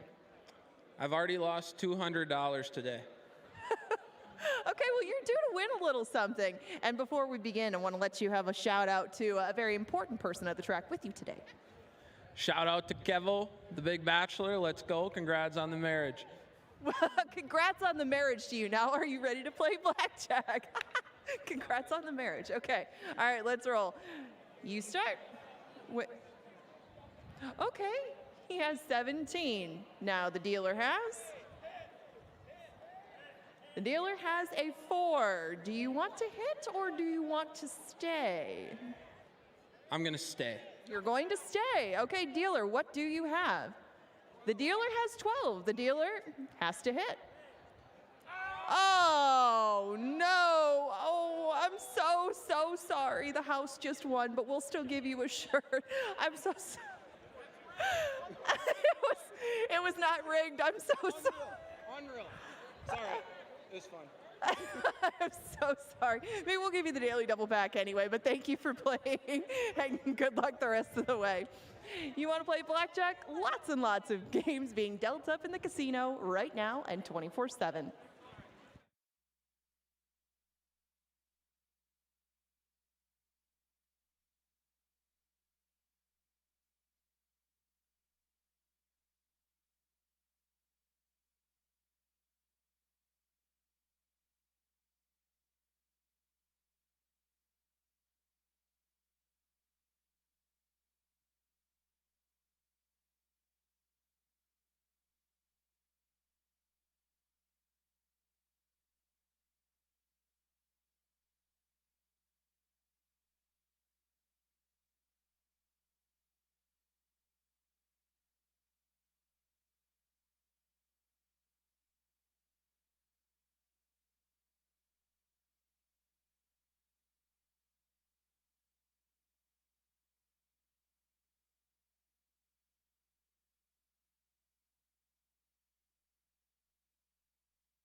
It is now post time for race number 6.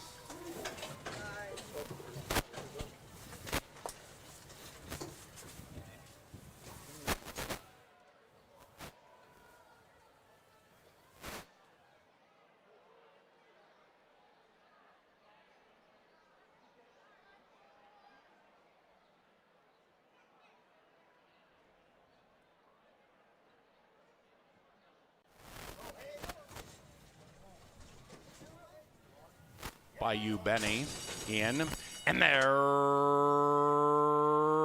racing, and 2 from the outside. Hap Hot comes out very hot, and Hap Hot flashes terrific speed. Bayou Benny off the layoff, keen to go, and so is Hi-Ya to the inside. Hi-Ya rolls up attempting to take the lead, but is in tightly. After that, It's Bob's Business, sharp in the early stages, 4 out of it. It's Bob's Business, about a length and a half clear from Happy Dancer, trying to stay undefeated. Outside of that, Martini Blue, and the one at the rear is Street Commander, 10 lengths from the lead. They have a quarter of a mile to go, and they're fending challenges with Hap Hot leading it by 2. Hi-Ya angles to the outside with the white blinkers. Outside of that is Bayou Benny. Right behind them is Happy Dancer, and Hap Hot's coming back to the pack. Here comes Benny. Bayou Benny has collared Hap Hot, and Bayou Benny runs away to victory. 7 and a photo for second.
Number 7, Bayou Benny first.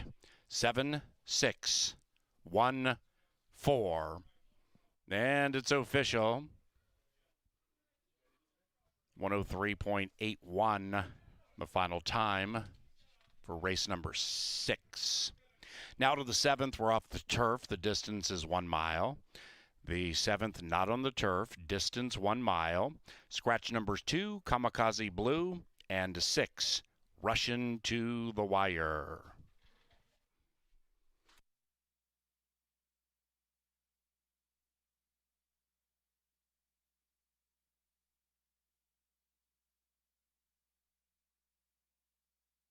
In the winner's enclosure, Bayou Benny, and that's 3 victories today for Harry Hernandez. Bayou Benny is owned by Winchester Place Thoroughbreds and trained by Gary Shear. Couple of victories today for Houdat, Gary Shear. The victorious Bayou Benny is a 5-year-old son of Benny the Bull out of 2 by me. Bred in Minnesota by the winning owners, Winchester Place Thoroughbreds. Canterbury Park's 7th is sponsored in part by Quick Trip and also Atomic Data, the preferred IT solutions provider for Canterbury Park. And we also thank JTR Roofing, Think Realty, and Turtles. Post time for the 7th race about 20 minutes from now.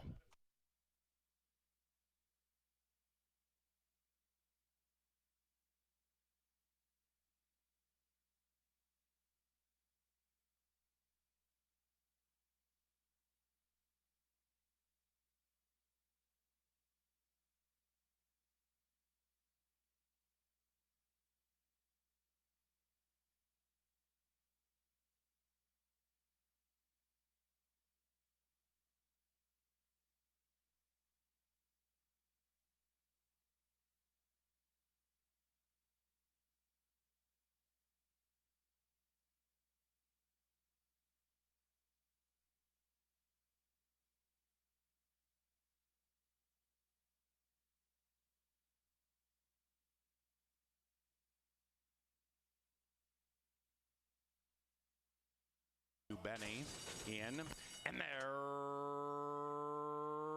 racing, and 2 from the outside. Hap Hot comes out very hot, and Hap Hot flashes terrific speed.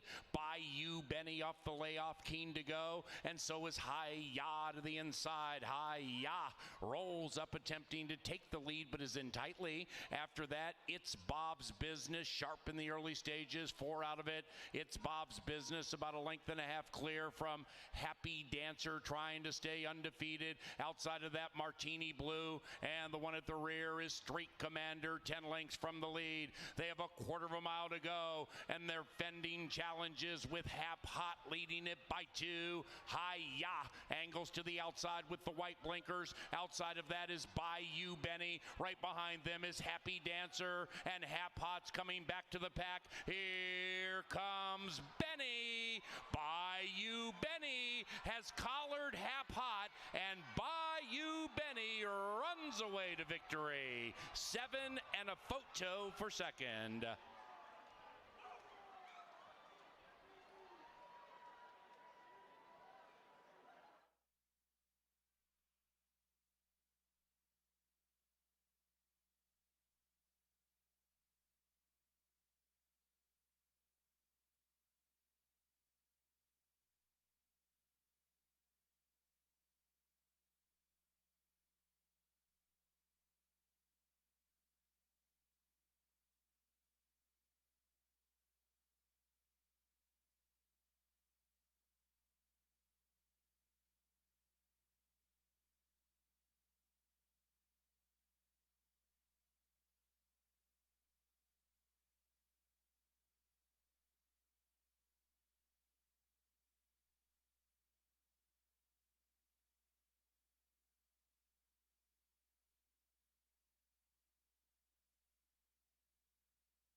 Harry Hernandez with the riding triple. He is back, and boy, is he riding just like he did last summer.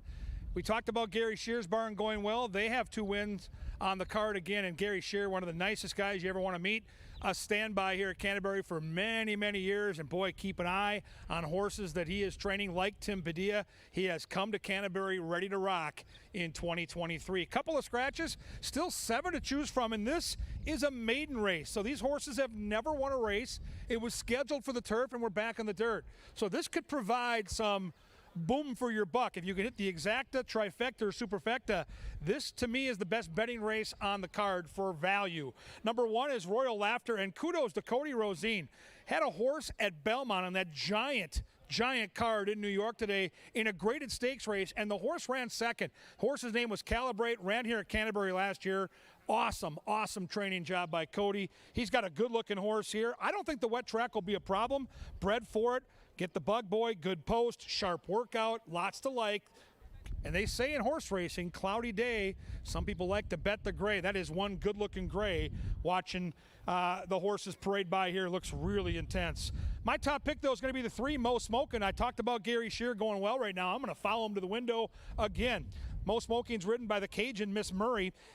Has been knocking heads at places like the fairgrounds in Louisiana. Now, hasn't done great things yet, but this is a drop in class. The barn is going well.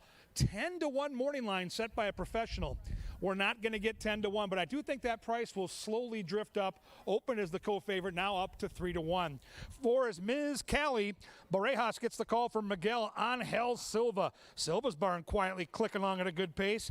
Horse is out of a sprint race, stretching out, so should show some speed. Speed has been very, very good on the track tonight with that muddy track. This horse has a big shot, good connections. Speed to boot, 7-1. I would definitely mix that 4 into your try and superfecta. 5 is Roll, Gypsy Roll, Lindy Wade, another Gary Shear horse. So Gary's got 2 in this race. This one's 7-2. And do keep in mind that Lindy Wade won for this trainer way back on race 1 tonight. Connections going well. Horse will be flying from the back of the pack. A must use in all exotics. I've got the horse second. Looks like a big time contender in this race. 7 is Delusional Dream, 0 for 15 lifetime. Kelsey Haar looking to mouse her way into the winner's circle. In from Nebraska, should have some speed. We'll see if the long shot pilot Kelsey, who brought in some big prices this winter at Oaklawn, can do it again. 8 is Hooray for Credit. Roman gets the call for Lynn Kleberad. Lynn's been doing the training thing in the Midwest for a long time. Super good barn. Lots of early speed. We'll see if this horse can get loose. If the 8 can get loose, look out. Pretty purple blinkers, bright pink silks. Probably going to try to keep them spotless, cap to boot, if they can make the front. 9 horse Smart Leah.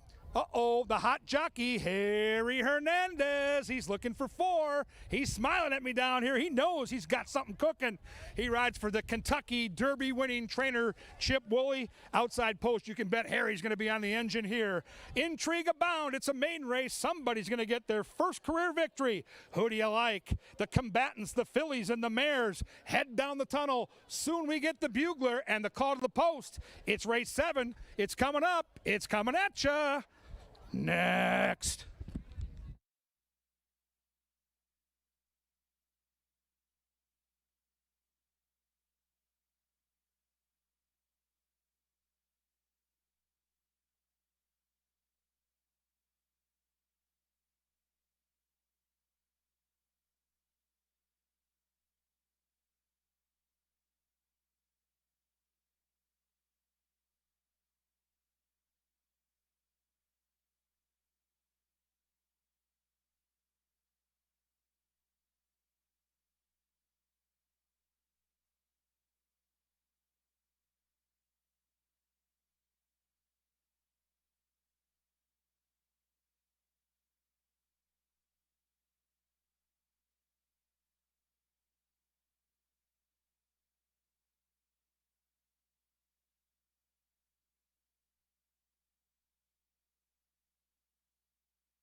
Hey, what's going on? It's your announcer, Paul Allen, in the Dark Star press box, and it's time to do some chasing. Yes, I am the chaser.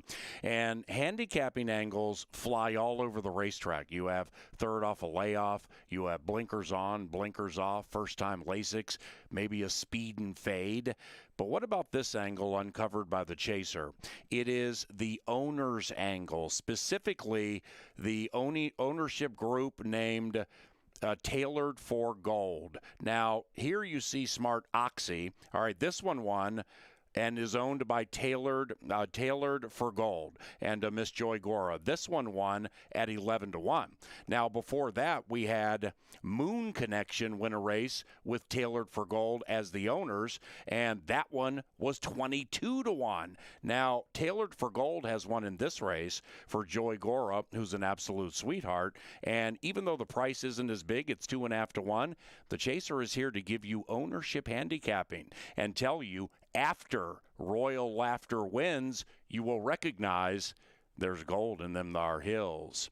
Let's go down to the winner's enclosure, and here's KG.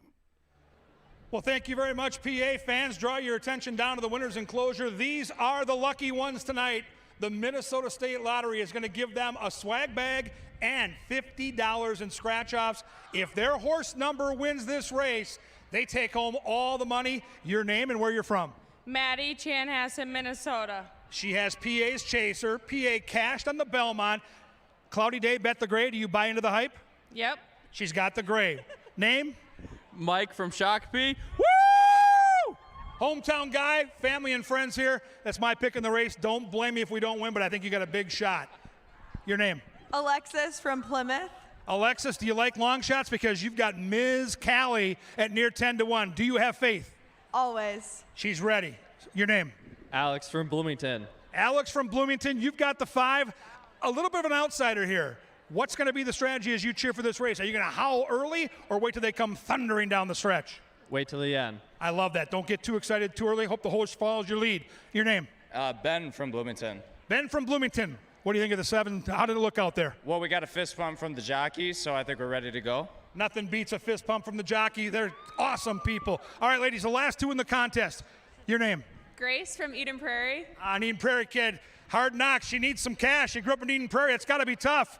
Your horse has a big shot here. Are you nervous? Not at all. All right, we'll go to the mall tomorrow. We'll have a great time if you hit this thing. Your name? Alex from Eden Prairie. Rich get rich are the last 2 from Eden Prairie. You've got Harry Hernandez in your saddle out there. He's won 3 already tonight. He's one of the best jockeys in America. Will you give him a hug when he comes to the winner's circle if he gets the victory? 100%. Double H it is. The ladies from Eden Prairie need the money. Cheer for the 8 and 9. I'm on the 3. Get your bets in. Someone's going home with cash from the Minnesota State Lottery.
It is now post time for the 7th.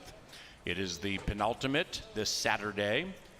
Tomorrow, Pepsi Family Day. We have Bulldog racing, but first, Smart Leah goes in. There in the gate for the 7th. And they're racing. Mo Smoking popped out of the gate very nicely, and so did Hooray for Credit. And at 15-1, Hooray for Credit cuts the corner, looking to be in the black. And Hooray for Credit going quickly, leads at 1.5.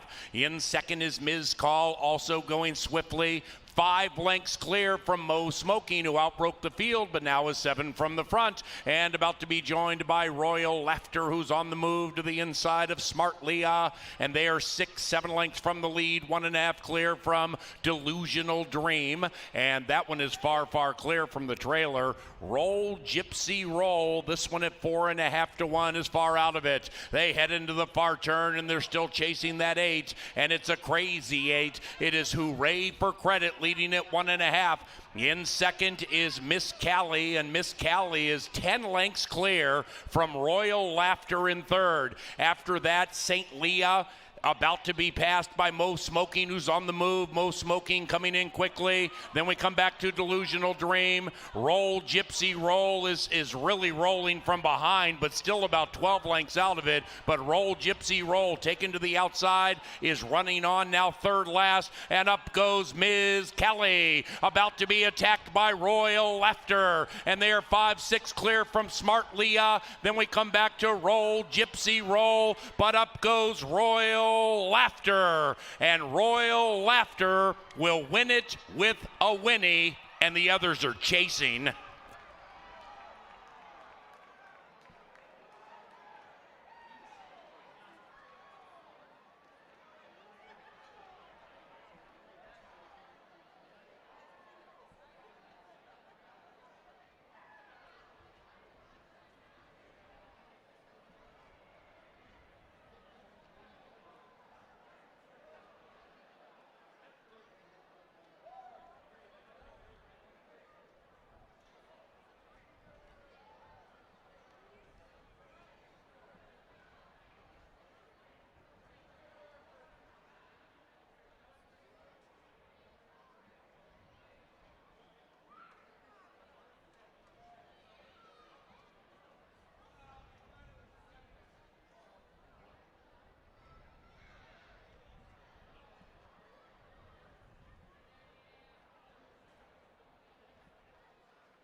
The 7th race is official. 1-4-5-3. We come now to the 8th. It is the final live race this evening. No scratches, no rider changes to the gate. About 24 minutes from now.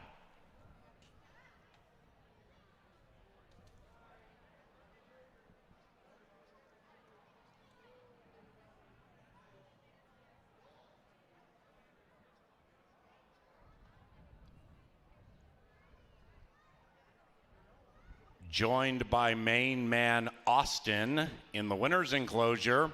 Here comes Royal Laughter and Daylor Betios Lopez. The winning owners, Taylor for Gold Stables and Miss Joy Gora, and Zaylor Racing. The winning trainer, Cody Rosine. Final time, 138.09. We thank Continental Diamond for season sponsorship and ContinentalDiamond.com. Following the races, stop by the casino. We deal blackjack, three-card poker, Texas Hold'em, Pai Gow, and a variety of games 24 hours a day, 7 days a week. So come play at the park if you're looking for some cards following the live racing. 8th race, 22 minutes from now.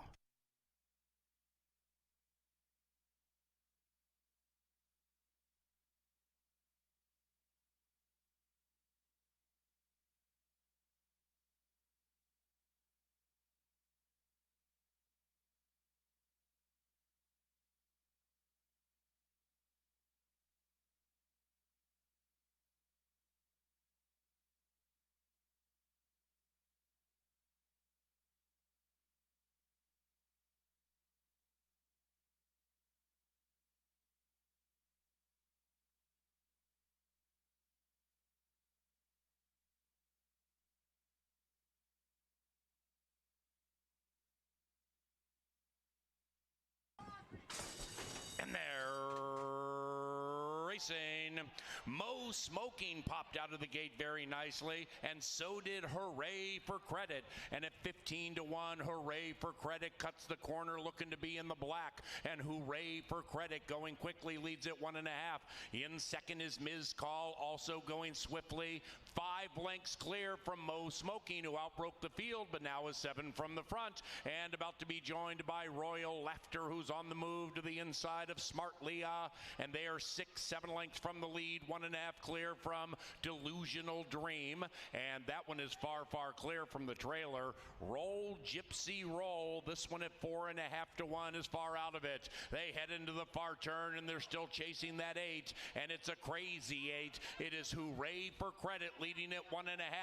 In second is Miss Callie, and Miss Callie is 10 lengths clear from Royal Laughter in third. After that, St. Leah about to be passed by Mo Smoking, who's on the move. Mo Smoking coming in quickly. Then we come back to Delusional Dream. Roll Gypsy Roll is really rolling from behind, but still about 12 lengths out of it. But Roll Gypsy Roll, taken to the outside, is running on now third last, and up goes Ms. Kelly, about to be attacked by Royal Laughter, and they are 5-6 clear from Smart Leah. Then we come back to Roll Gypsy Roll, but up goes Royal Laughter, and Royal Laughter will win it with a whinny, and the others are chasing.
Kevin Gorg and Angela Herman with you to close the show on this Saturday afternoon. Don't forget, tomorrow, Pepsi Family Day, 1 o'clock. The Bulldogs come charging down the stretch. We'll have horse races and Bulldogs tomorrow. And Angela, we close out the card with a very difficult puzzle. We've had, with the scratches and the rain, some smaller fields. This not one of the smaller fields. This is a bigger field. And we've seen some horses tonight that get pounded in the last couple of minutes of wagering, and they have responded. Yeah, I know. And, I mean, there have been just a little tick in price. Been some big changes at Post. Some for the good and some for the bad, but I know that we're a track that doesn't dry out the quickest, not like a Churchill, doesn't dry out slow or anything like that.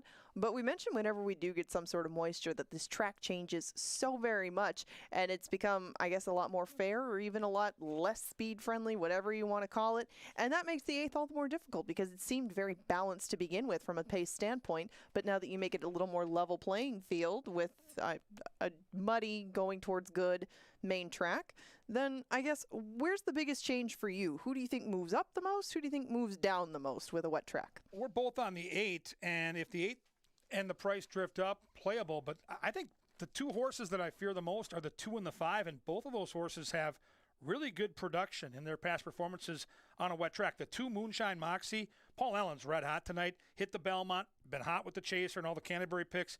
2 tries on a wet track, a win in a second. A must use is the 2 in the exotics. And then the 5, Sail in the Sunset.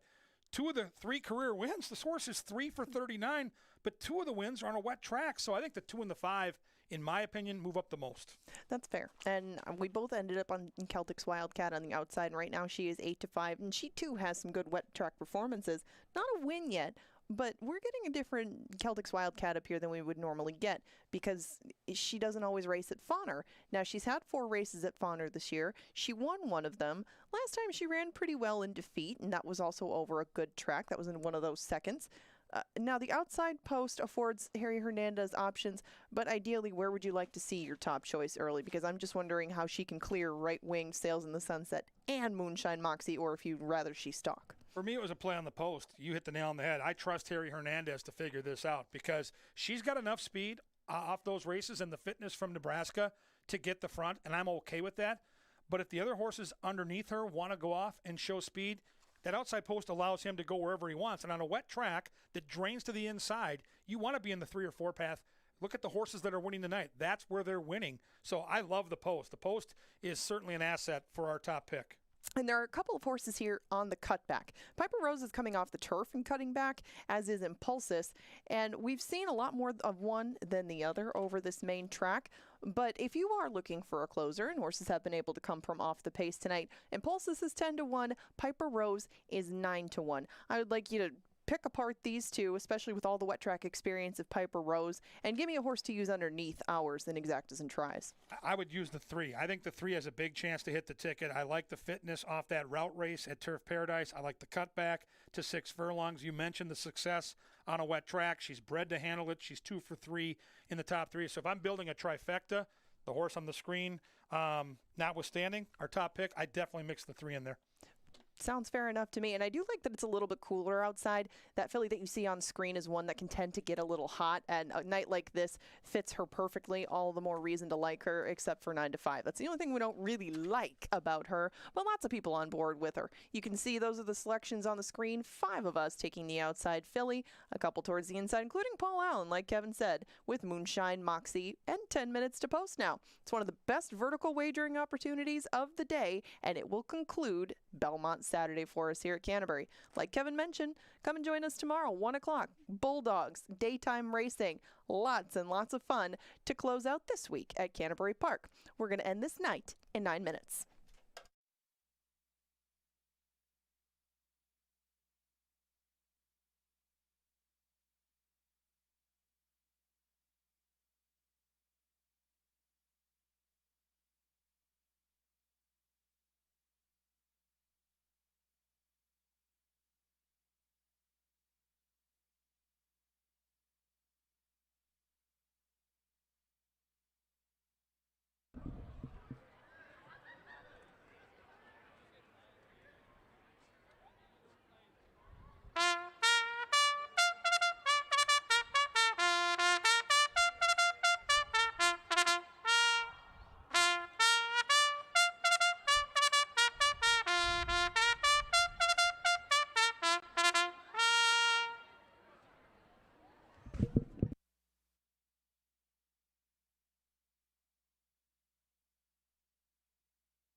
They're at the gate. It's post time.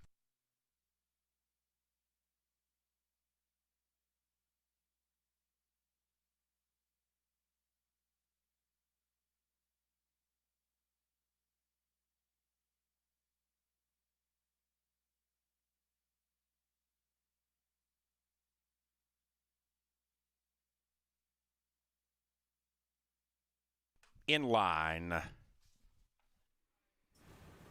Celtics Wildcat is favored.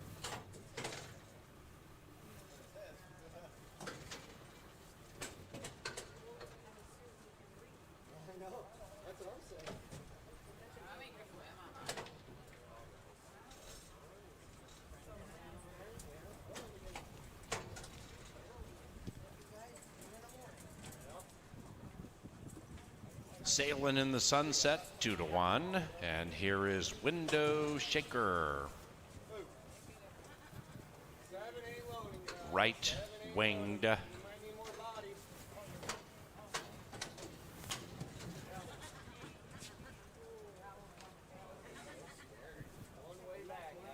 Sails in the Sunset. Now the tepid favorite. Celtics Wildcat goes in. 8 in the gate for race 8.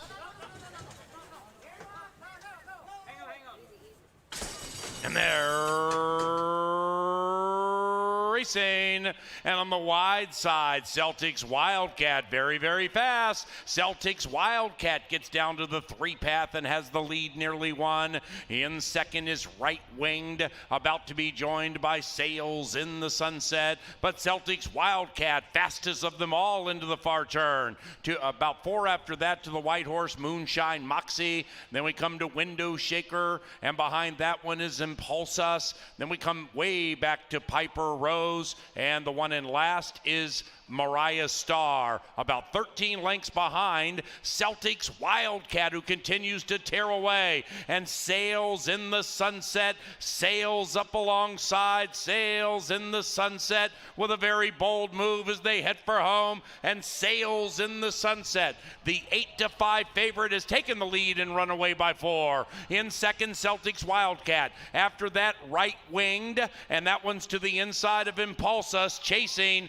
Sails in the Sunset. And the sun has set on the other 7. Congratulations, Erica Murray. She gets her first Canterbury win. It is Sails in the Sunset.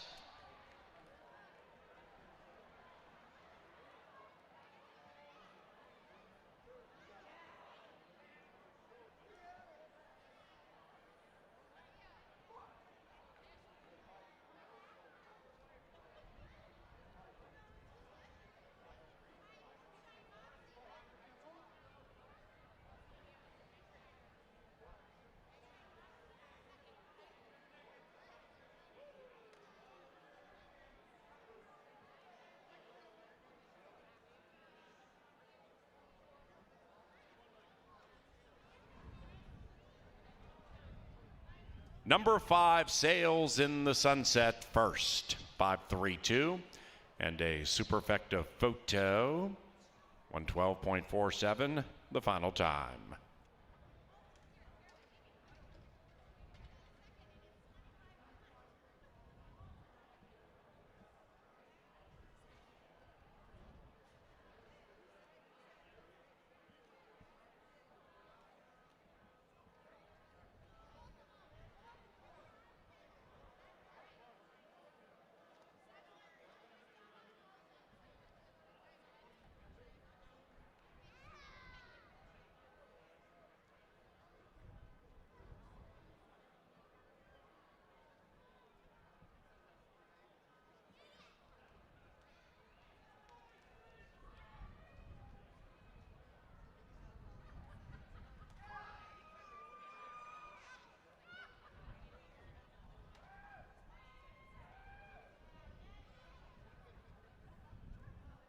Celtics Wildcat fourth. Ladies and gentlemen, there was a claim in race number 8, the victorious Sails in the Sunset, claimed for $5,000. Gabrielle Silva is the owner trainer.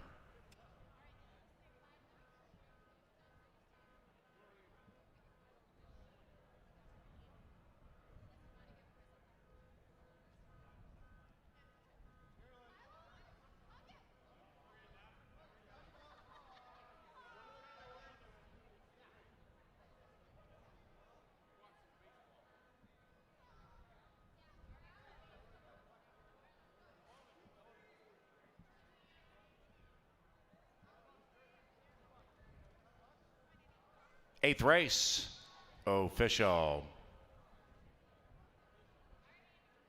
The pick 5, $65.20. To the winner's enclosure, number 5, Sails in the Sunset. The winning owner, Natasha Roberts. The winning trainer, Joe Blair Roberts. And congratulations, Erica Murray. That's her first Canterbury Park victory. Congratulations to the Cajun, who dat, Erica Murray. Ladies and gentlemen, stop by the casino to play some cards. Otherwise, racing resumes tomorrow, Family Day with Bulldog Racing at Canterbury, and it takes place at 1 o'clock. For our TV department, those in our management team, and for those of us here in the Dark Star Press Box, thank you very much for joining us on or off track. And if you're leaving Canterbury Park in Shakopee, please drive safely.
The lead nearly won.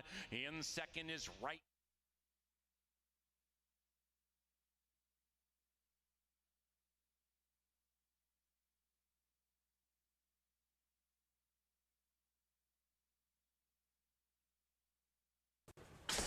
And they're racing. And on the wide side, Celtics Wildcat, very, very fast. Celtics Wildcat gets down to the 3-path and has the lead nearly won. In second is Right Winged, about to be joined by Sails in the Sunset. But Celtics Wildcat, fastest of them all into the far turn. To about 4 after that to the White Horse, Moonshine Moxie. Then we come to Window Shaker, and behind that one is Impulse Us. Then we come way back to Piper Rose, and the one in last is Mariah Star. About 13 lengths behind Celtics Wildcat, who continues to tear away, and Sails in the Sunset, Sails up alongside, Sails in the Sunset with a very bold move as they head for home, and Sails in the Sunset, the 8-5 favorite, has taken the lead and run away by 4. In second, Celtics Wildcat. After that, Right Winged, and that one's to the inside of Impulse Us, chasing Sails in the Sunset. And the sun has set on the other 7. Congratulations, Erica Murray. She gets her first Canterbury win. It is Sails in the Sunset.